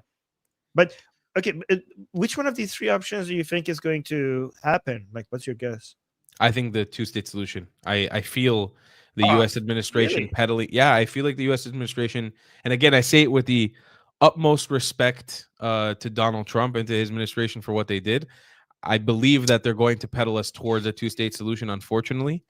Unless something radically changes soon, it just seems like the way this is what the Arab world wants. And at a certain point, Trump is going to have to capitulate to get the Abraham Accords. And Israel, and I feel like our leader, Bibi Netanyahu, at the moment, is going to capitulate to Trump's demands as well. And that's just it seems that that's where we're heading, to me at least. But how could, like, but Trump is going to be out of office in, like, I don't know, 36 months. You can do a lot of damage in 36 months. You just have so many settlements in Judea. How nobody could do a 2-state solution with all those settlements there? Like, how is that going to be done? It seems impossible. That's the thing. It does seem impossible. First of all, look, they did it in Gaza. I think they could do it again. I hope that they don't. I really don't. I think it'll be terrible. I think But the it'll be. settlements in the Judea is so much more complicated than You're what you right. had in Gaza. You're 100% right. I just feel like once you begin that process, it's a lot harder to get out of the process than it is to get in it in the first place. Just build more settlements in Judea. Just fill that place, like, so make it impossible. But that's kind of what the strategy of Israel has been, but it's also led us to here right now. Like it hasn't worked out, I would say, necessarily in our favor, because I was in Judea and Samaria yesterday. It's impossible. It doesn't even make any sense. Like you drive around, you're in a cheese hole, like Swiss cheese hole of settlement, Jewish, Palestinian, but they're in the same supermarket. There's a watchtower, there's a wall. It doesn't make any sense. How did they let you there? Aren't you, like, when I went to Judea, they let me in, but my Jewish friends were not allowed. How did they let you in? You're a Jew. First of all, I'm an American citizen, so I can kind of go wherever I want. But of course you're allowed to enter Judea and Samaria. You, like, as a Jew, there's Jews who live there. I didn't enter a Palestinian city yesterday. Like I didn't go into Ramallah or something. I was just in Judea and Samaria. Yeah, I went to Ramallah. Are you allowed to go to Ramallah? I have been to Ramallah with my American passport. Yeah. I mean, it's a gray zone. I technically am allowed, technically not allowed. Isn't that dangerous? Like a Jew in Ramallah? Isn't that like, weren't you afraid? It was, and I went to Nablus as well. I've also sat with extremists in the West Bank. It's very dangerous. I don't recommend it to anybody. I did it in a certain context at a certain time with certain connections that made me feel the safest I could. You're acting like you're terrified that I burned the Quran. You're a Jew that went to the most anti-Semitic region on the planet. Like, what the hell? Like, you're braver than me. Like, what the bro? I'm a world traveler. I know how to handle myself in those situations. I don't know how to handle myself if somebody wants to kill me for burning a Quran. So I don't. I can sweet talk. I can sweet talk an angry Palestinian out of wanting to kill me, I think. Can you? Maybe. I don't know. You know what? You know what's the best way to try to reduce the chances of getting killed if you get captured by them? Not going there in the first place? No. You say Ashhadu anna la ilaha illallah wa ashhadu anna Muhammadar Rasulullah. Musa Rasulullah. Oh, Musa Rasulullah. I actually, funny story. One time this is why sometimes when I have my debates, I do bad faith. When I was in Rahat one time in a Bedouin village, I converted to Islam without knowing. I did the Shahada without knowing what it was. These kids made me say it, and I was just repeating it for the video. And then I realized when I finished, I was like, "Oh shit! I just became a Muslim." Oh, so you're an ex-Muslim now? Congratulations! No, I'm still. Please, Armin, have mercy, bro. Do you know any of the surahs of the Quran? Not by heart, no. Oh, okay. Dude, that could save your life one day. I need to remember. I'm telling you, I have a lot of work to do still in my identity, in my Muslim identity. Yeah. I mean, if you are Muslim identity, I mean, if you're learning Arabic, you could learn the Fatiha. It's very short. It's a part of what I need to do. And that might actually, I'm not kidding. One day it actually might save your life, right? You look Arab. Yeah. I could play the part. Yeah, man. I was saying, I was with Palestinians all day, and I just by the little basic Arabic that I have now, all of them spoke to me in fluent Arabic, and I was like, I got 4 sentences in, and I was like, oh damn, I'm out of words. I can't go anymore. Yeah, you should learn more Persian. Our countries are going to be united one day. So, bro, I genuinely cannot wait. Can't wait. Wait, you're a traveling YouTube channel. Where are you going to go to when we are finally free? Where are you going to go make YouTube videos on Iran? But I gotta go to Urmia in Tabriz. There's because it's family. That's where my family I know lived. So I have to go explore. I want to go to Tehran. I want to go to Isfahan because I heard it's the land of the redheads, the redhead Iranians, or maybe it's the redhead Jewish Iranians. I can't remember if everyone was redhead there. Like ginger. I thought you're gonna go for the architecture of Isfahan. Like that's what I hear. Like this kind of stuff. This is Isfahan. Oh, really? Yeah. Hold on. I heard a recent thing from a Persian friend who told me that there's a theory that King David was of Persian lineage, or the people from Isfahan are of King David's lineage because he was a redhead. So I want to go see that. I want to go see, obviously, the tomb of Mordechai and Esther, which is there. Oh, Wait, that's not a real story though. This Well, is S1. but there is Yeah. a tomb, right? There is a shrine for Mordechai and Esther in Iran, no? I didn't know that actually. I Is believe there? that there You is. guys saw? And what was Okay. the last thing? There was one last thing I wanted to do. I can't remember what it was. Oh, I was Give me gonna something ask you another funny. controversial question, but Okay, I'm gonna let we can one do. more Yeah, controversial. let's do it. Okay, Let's go for it. okay. So when it comes to Judaism, okay, you said that the Torah actually has God commands the Jews to commit genocide. Okay, I'm gonna rob you from all your Jewish fans. It's, Yeah, my Jewish fans got angry at me. They were like, "Damn, bro, you just put that on the Jews." so how do you if okay so how do you reconcile that with, because you said you believe in God, right? You Mhm. believe in God, and your God is Yahweh. You believe in Yahweh as Yeah. a God, or Mhm. okay, and you believe the God that you believe in is the God that you believe gave that commandment. Absolutely. Okay, and you're okay with that? Yeah, because here's the thing: it's the story of my people. Like it's the story of the lineage of my ancestors. It doesn't mean that everything that they did, and by the way, this isn't me critiquing those actions from God giving it to my people, but it doesn't mean that Right, everything that they did is something that I did. It lives through me. It's my story. It's a story of my people. I'm happy I live in a time where I don't have to but engage in that. but I'm not talking about the people. Okay, I'm talking about the God, because those Yeah, people are not here anymore. But that's the same God. Okay, yeah, and you believe your words. You believe that that God commanded people to go kill children. he did, and it's written there. Now, obviously, there's a context. There's a context to Mhm. everything. To all this stuff, there's a context. But Is there any 100%. context? Okay, so you think there's context that makes okay, and let me be clear. Like, you celebrate this God. We celebrate this God. I celebrate this God. Okay, so is it okay? So I'm gonna make it. Sorry, so am I doing? Let me know if I'm going too far. Like, let me know. No, I'm you like, can, bro. You can go. okay, okay. So is it fair to say you celebrate a God that ordered people to go kill children?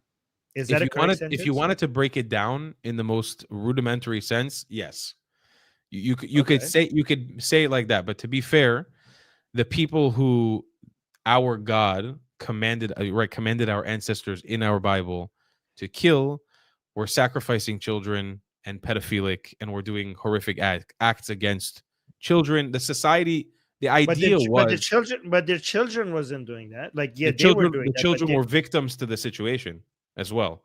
okay. Now, there, So and would it? like I was saying earlier with the Quran, there's different interpretations to every single situation. So the same way that Muslims pick and choose different hadith to read from, to say this is right and I apply this to here and there, in Judaism, in the story of the Torah is just one part of a large fabric of a mosaic of other stories and context that surrounds it. So within that, Yep. there's also different explanations of that different rabbis say that there were offers given. Can we have peace with them? Can we this? Trying to make commandments.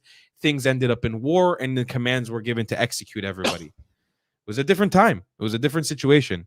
It's not. This isn't me, by the way, making excuses or running from it. This is a part of my story. It's a part of my a part of my religion. I can't run Yeah. from it. I own it. Yeah, but like everything you said, I understand it, but it still doesn't change the fact that an entity that commanded people to go get kill children is being celebrated. I mean, I maybe I just don't get it as an atheist. I just don't get how anybody could celebrate an entity like that unless he regrets it. Unless they're like, guys, that was like, I don't know what the fuck I was doing. Like, No, that was no. a different me. Like, has Yahweh, is this Yahweh that we have today a different Yahweh? Like, because is he ashamed of it what It's he the did in same. the It's the past, same or God is he that the same? It's the it's the s- same God. Okay, so he's not even sorry. it's the So same God I that caused cannot. the Yeah. Holocaust. By the way, it's the same exact Right. God that allowed the Holocaust to happen. It's the same No, God no, no, no. Okay, that no, gives us. that's not the same thing. That's not the same thing. Okay, But it, wait. But it's the same God that gives children he leukemia didn't every come. day. God, yeah, but there's like you could get it. Like, there's ways to say like, well, God didn't order not the Nazis to go commit a Holocaust. Okay, but we have written in the book that you believe in that he actually commanded people to go kill Jews. Right? It's just maybe I'm an ignorant atheist. I just don't see how anything like that could be celebrated. It would make sense if you said, like, we Jewish people, we don't like our God. We don't like everything our God does. Like fuck him sometimes, right? Like, But so no, but I it, don't agree with that. And by the way, this is the yeah. same Jewish God, right? Same exact Jewish God that in the plagues that happened in Egypt in the story of Exodus killed the firstborn of every Egyptian just Yeah, to prove a okay, point to free it.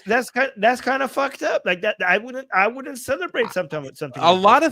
lot of things in the Torah, and that's what I'm saying. By the way, was my main point. A lot of things in the Torah, a lot of things in the New Testament, a lot of things in the Quran are fucked up. A lot, and you know what? Also in Yeah. Buddhist books and Hindus books, and the way that So, people, so the way that people, and the God that command. Okay, it's not just and the God that commands those things is fucked up. That's a fucked up God.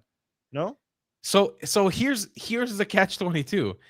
You Huh. can look at it as the God is fucked up, or you can. It's all about interpretation. Like you can look at it as a God that's fucked No, up, no, or it's not about interpretation because you are agreeing that this God commanded people to go kill children. So there's no interpreting out of this. He did that, and you're saying, well, that makes some things in the Torah fucked up. Well, if that makes something in the Torah fucked up, that also makes that God a fucked up God based on I that don't see it standard. in that way. I don't. You can choose to look at it as it's all fucked up, or that God is fucked up. But I don't choose to see it in that way. I choose to see it as But that's many how we Jews do. judge. By the I way, mean, that's how we judge other things. If I told you, like, hey, Tal, meet my friend John. John ordered his friends to go kill children one time, and they did it. But other than that, he's a cool guy. You're but gonna be John, like, what the? but John You- isn't You're gonna God. be like, yeah, but we our You're talking judgment, about but something. that's You're talking about a broad so. concept that's very metaphysical and that gets into a spiritual sense and a historical sense. John isn't a person I'm praying. I don't pray to John. I So don't take so commandments but from John. but I don't but believe the in what John concept has to of good say. and bad is the same. So I understand that John isn't God and Yahweh is God. Okay. However, what we call good and bad for people is the same thing that we call good and bad for God, unless we're using a completely different vocabulary. So the things that humans do, that if they do is bad, if God does it, is good. Is that what you're saying? Like, are we judging God by a completely different moral standard? And if Absolutely. that's the case, okay, if that's the case, that makes religion very, very dangerous, because we could excuse the most monstrous of gods by saying that the standard that we judge them is different than what we could basically by that standard we could basically whitewash Allah, and even something worse than Allah. Like, I could make you the most genocidal, barbaric, evil religion with a God that promotes the most evil shit. And when you tell me, like, Armin, this is evil, I'm like, hold on, this God, what's evil for us is not evil for him. Like, do you understand how I that get where you're mindset coming could from. The basically thing is, we're go ahead? not in the business as Jewish people, or people I would say most Abrahamic faith. We're not in the business of judging God. We don't we you, the religious idea is you don't judge God and ask questions about God's morality and why He chooses to do these things. But if That's he's not the our source of business. morality, shouldn't we be evaluating whether it's a good source of morality? So you're saying we don't judge God, his morality, but we're using it as a source. I have to evaluate if it's a good source. So we don't judge him as a source of morality. We judge the rules that he provides us to govern. And again, I'm talking to you Well, from a particular one second. any I'm talking to you from Mhm. a particularly religious perspective that I don't necessarily practice. So I'm coming from a hypocritical viewpoint here. We don't judge him based on his morality or God's morality. We judge him based on the rules that he provided for mankind, specifically Moses at Mount Sinai. One of his rules was go kill children. No, that's not one of his rules. We're going to kill children. This was a commandment in a specific time period that started and ended. What? It wasn't Okay, go and kill I'm children. sorry. I thought commandment and rule kind of means the No, same no, it thing. was a commandment at a certain period of time that started and ended. It was Oh, an so event that happened. he had a temporary rule of killing children.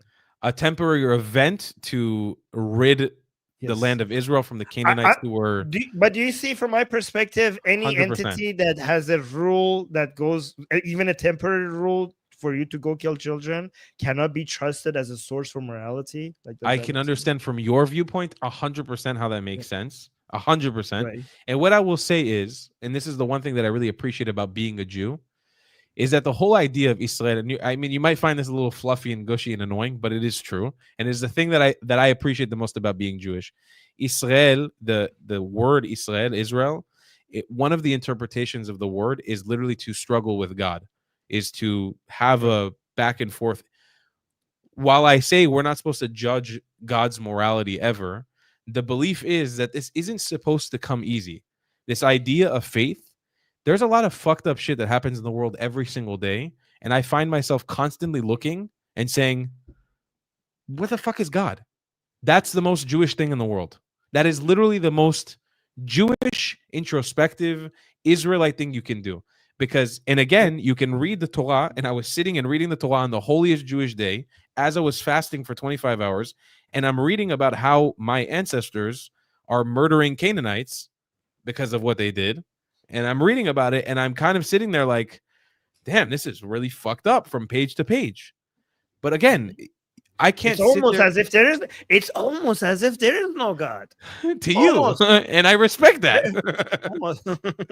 But that's the thing, is I have an unshakable bond with God. None of these things can scare my connection to God. That means that it's more emotional than logical. That's what I hear. This is emotional. Look, I think that applying logic to religion or to God in general is a very hard.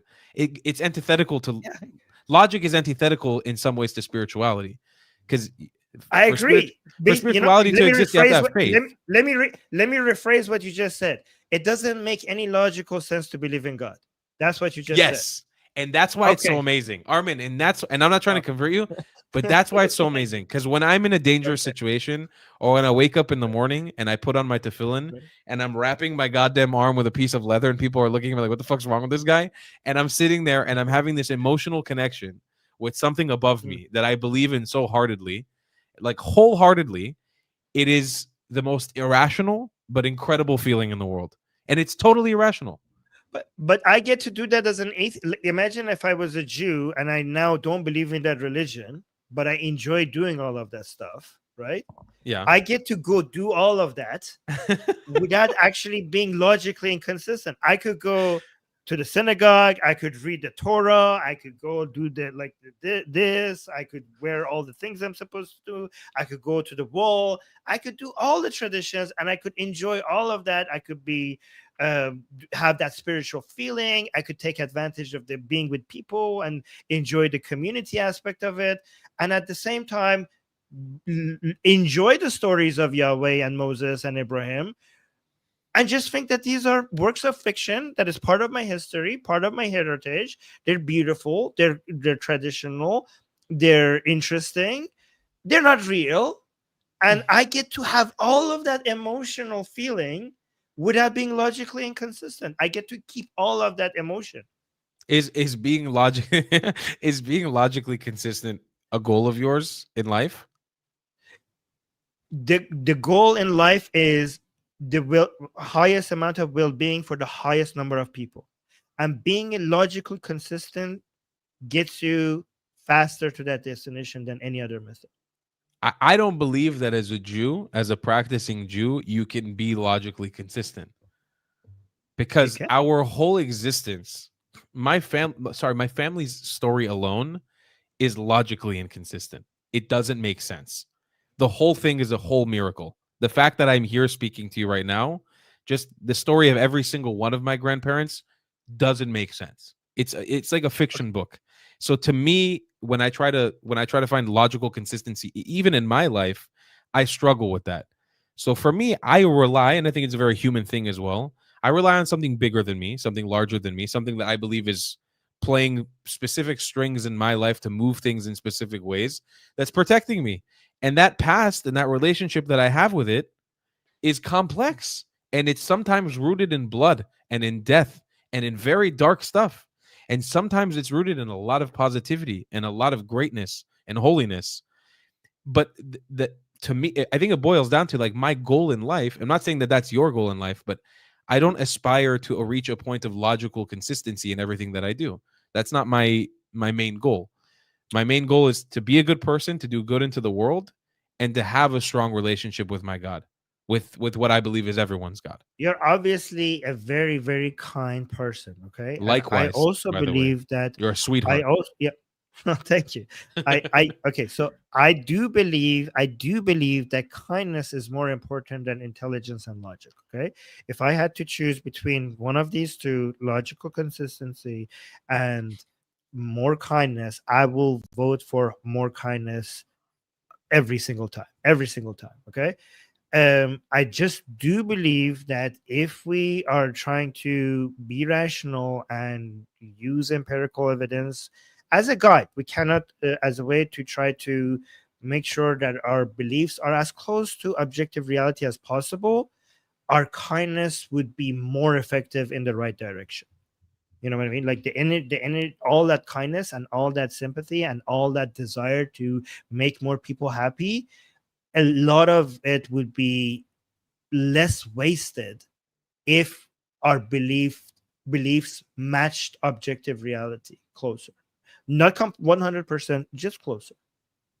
That's what I think. There's something to be said about it, but then again, objective reality, it's kind of also a like, Yeah, that's what I said. as humankind, we can't even agree on what objective reality is. We don't have to agree. We just have to. There are ways to know that we're getting closer, right?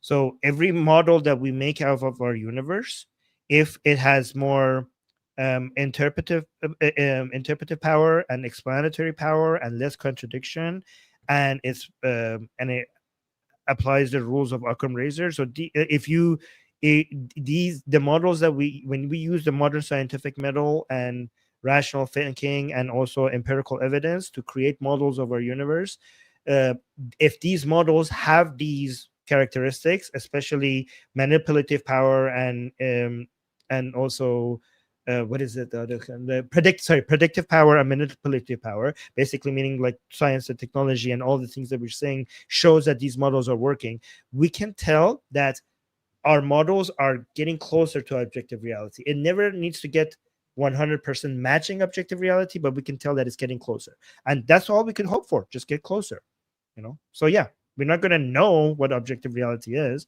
but we could aspire to get closer to it.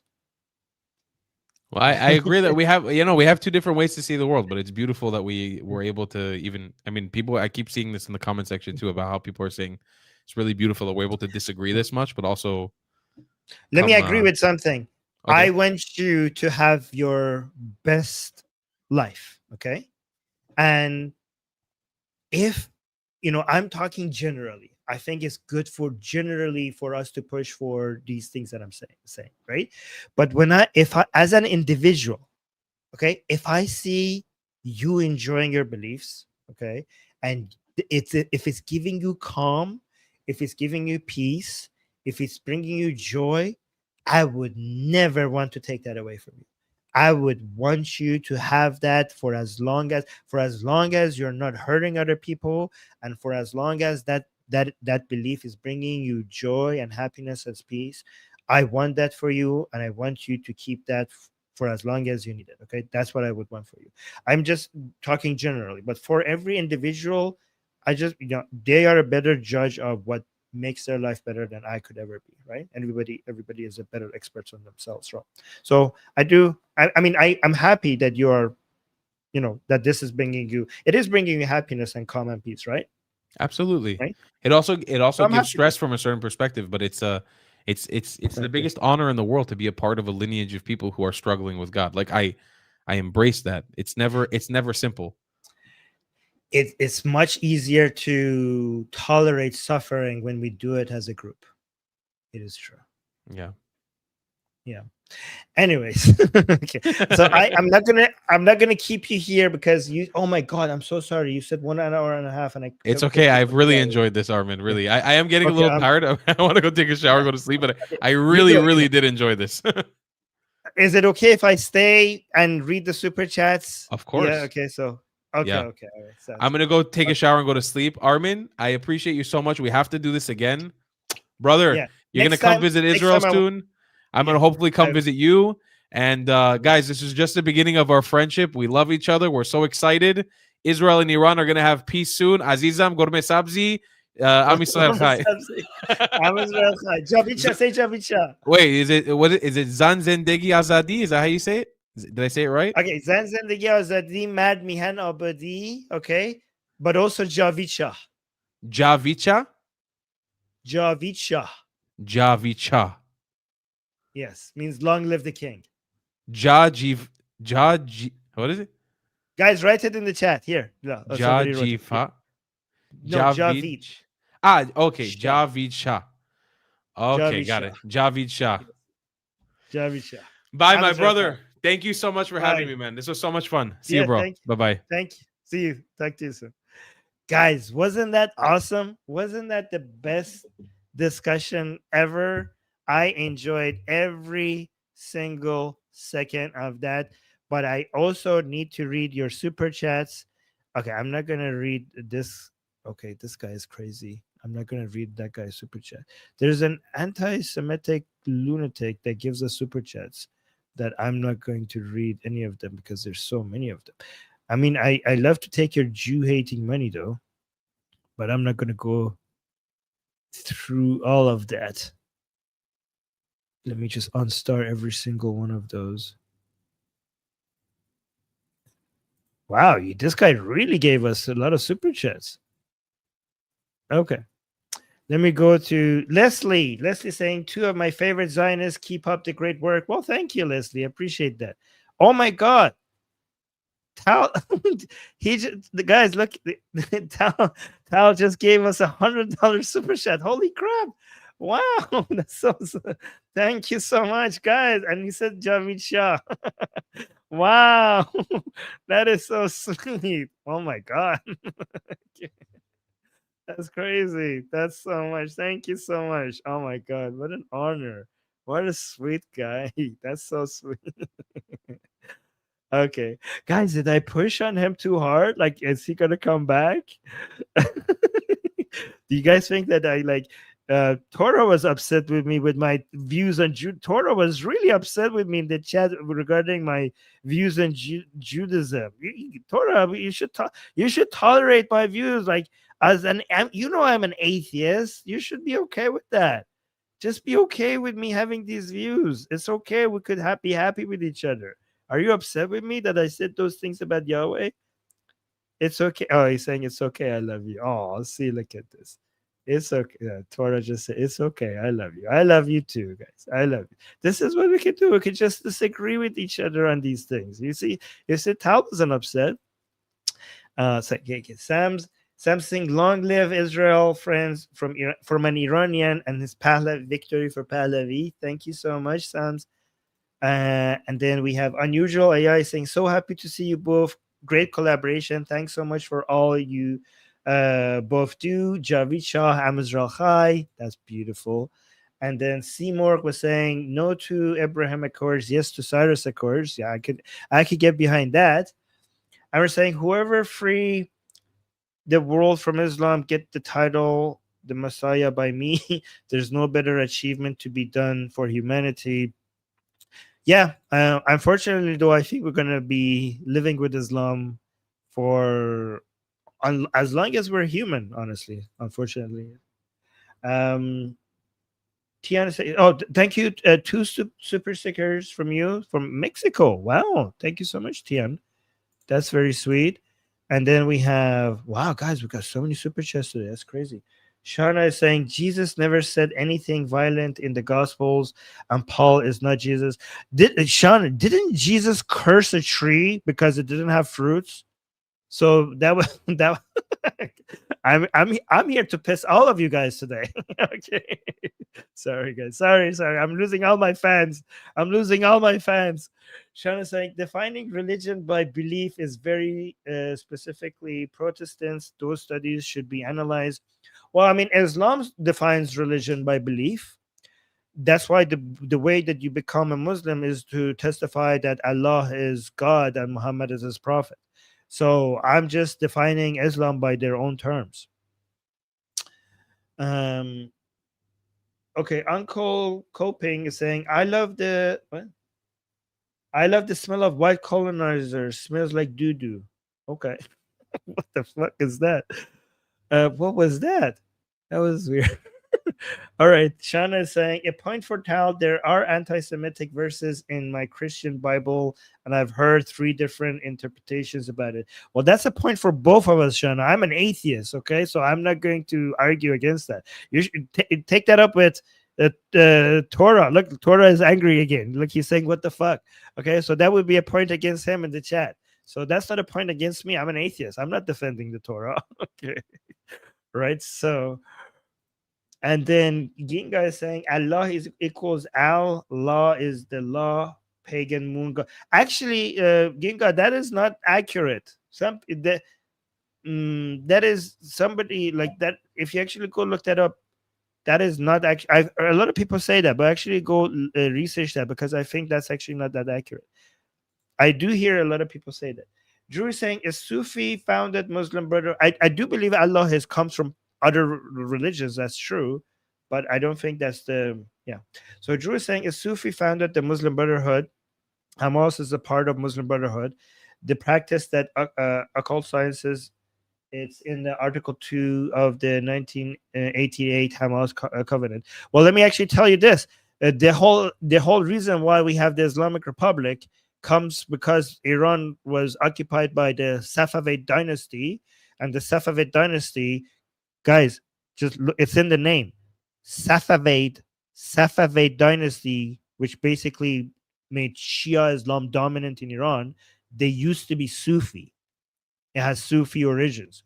And not only that, Ghazali, which was another Sufi himself, is and him and people like him are responsible for ending what people refer to as the golden age of Islam. I don't refer to it as the golden age of Islam. I refer to it as the golden age of the Middle East and North Africa because it had nothing to do with Islam. In fact, the reason why it was a golden age, it was because people were moving away from Islam.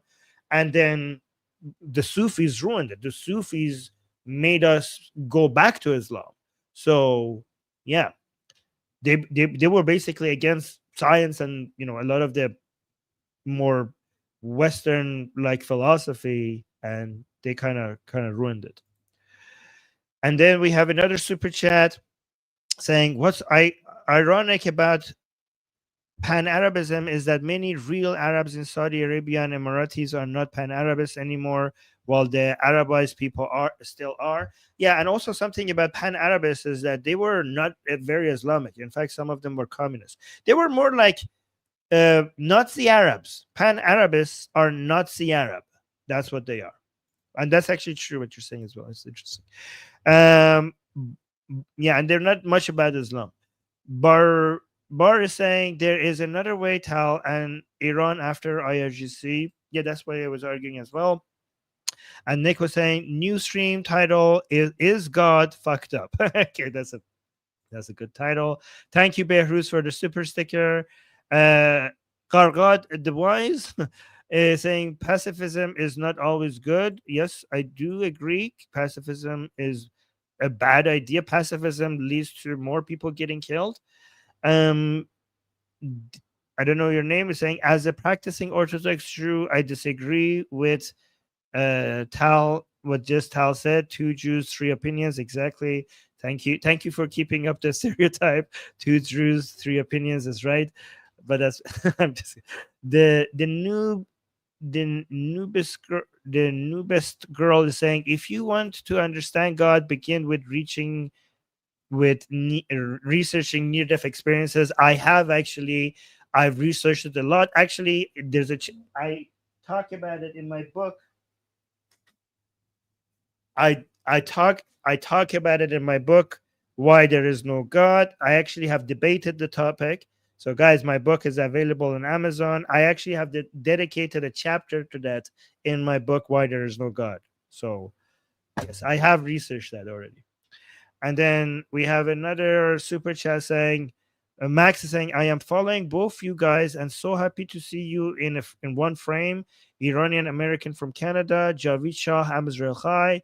Beautiful. Love that message. By the way, guys, if you are religious and I am not, I hope don't act like a Muslim. Okay. Please tolerate the fact that I don't believe in the things that you do. It's fine. Okay, it's fine. Like if you think Yahweh is great and I don't think that, I mean, guys, I'm just kidding. By the way, if I'm sure that if you're a Muslim, you are also able to tolerate me if you really try. Okay, but let us practice, because guys, we are fighting for the same fight. Okay, we're on the same side. Okay, these are just friendly disagreements. These are just friendly disagreements. Let's not use that as a way to be against each other. Okay, all right, we're fighting for the same thing. Friends should be able to disagree. Do you agree with that? Do you guys agree? Let me know in the chat. Right, the cat lady saying the real truth is that we do not know. All of us humans, we tell stories, we do whatever to survive another day and continue our DNA. That's it. Well, I think the cat lady, I think we do not know, but we can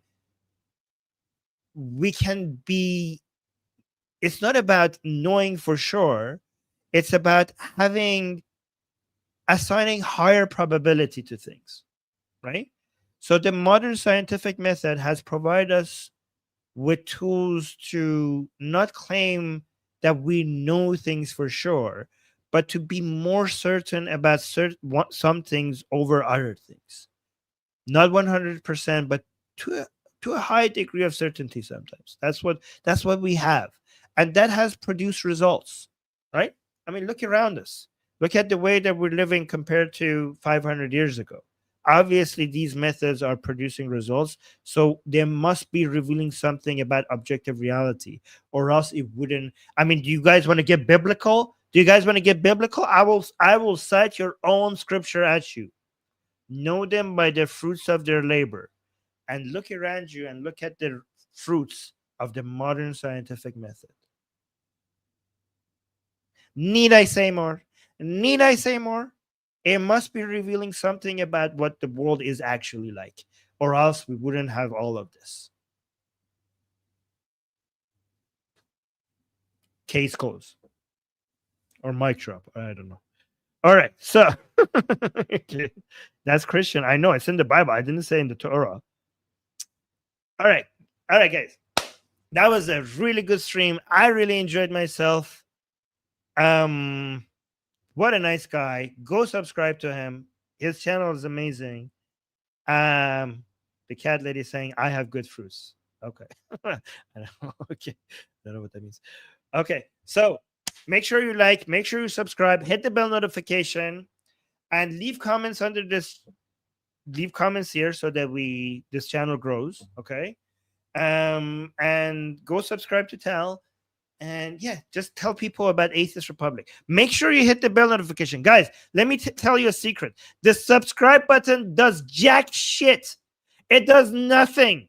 If you hit the subscribe button, YouTube is like, this guy just clicked the subscribe button without hitting the bell notification. They must not give a shit about this channel. Obviously, they're not interested in channel at all. Like everybody knows that the subscribe button is just for nothing at all. So if you hit the subscribe button and you don't hit the bell notification, YouTube thinks that you actually hate this channel. Okay, you were just you hit the subscribe button to just mock this channel. You were like, I'm just going to insult this channel by subscribing and not hitting the bell notification, right?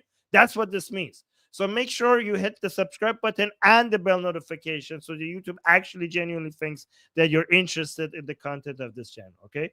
Thank you. All right, guys. I'm going to head out. Love you guys and see you on the next stream. Bye.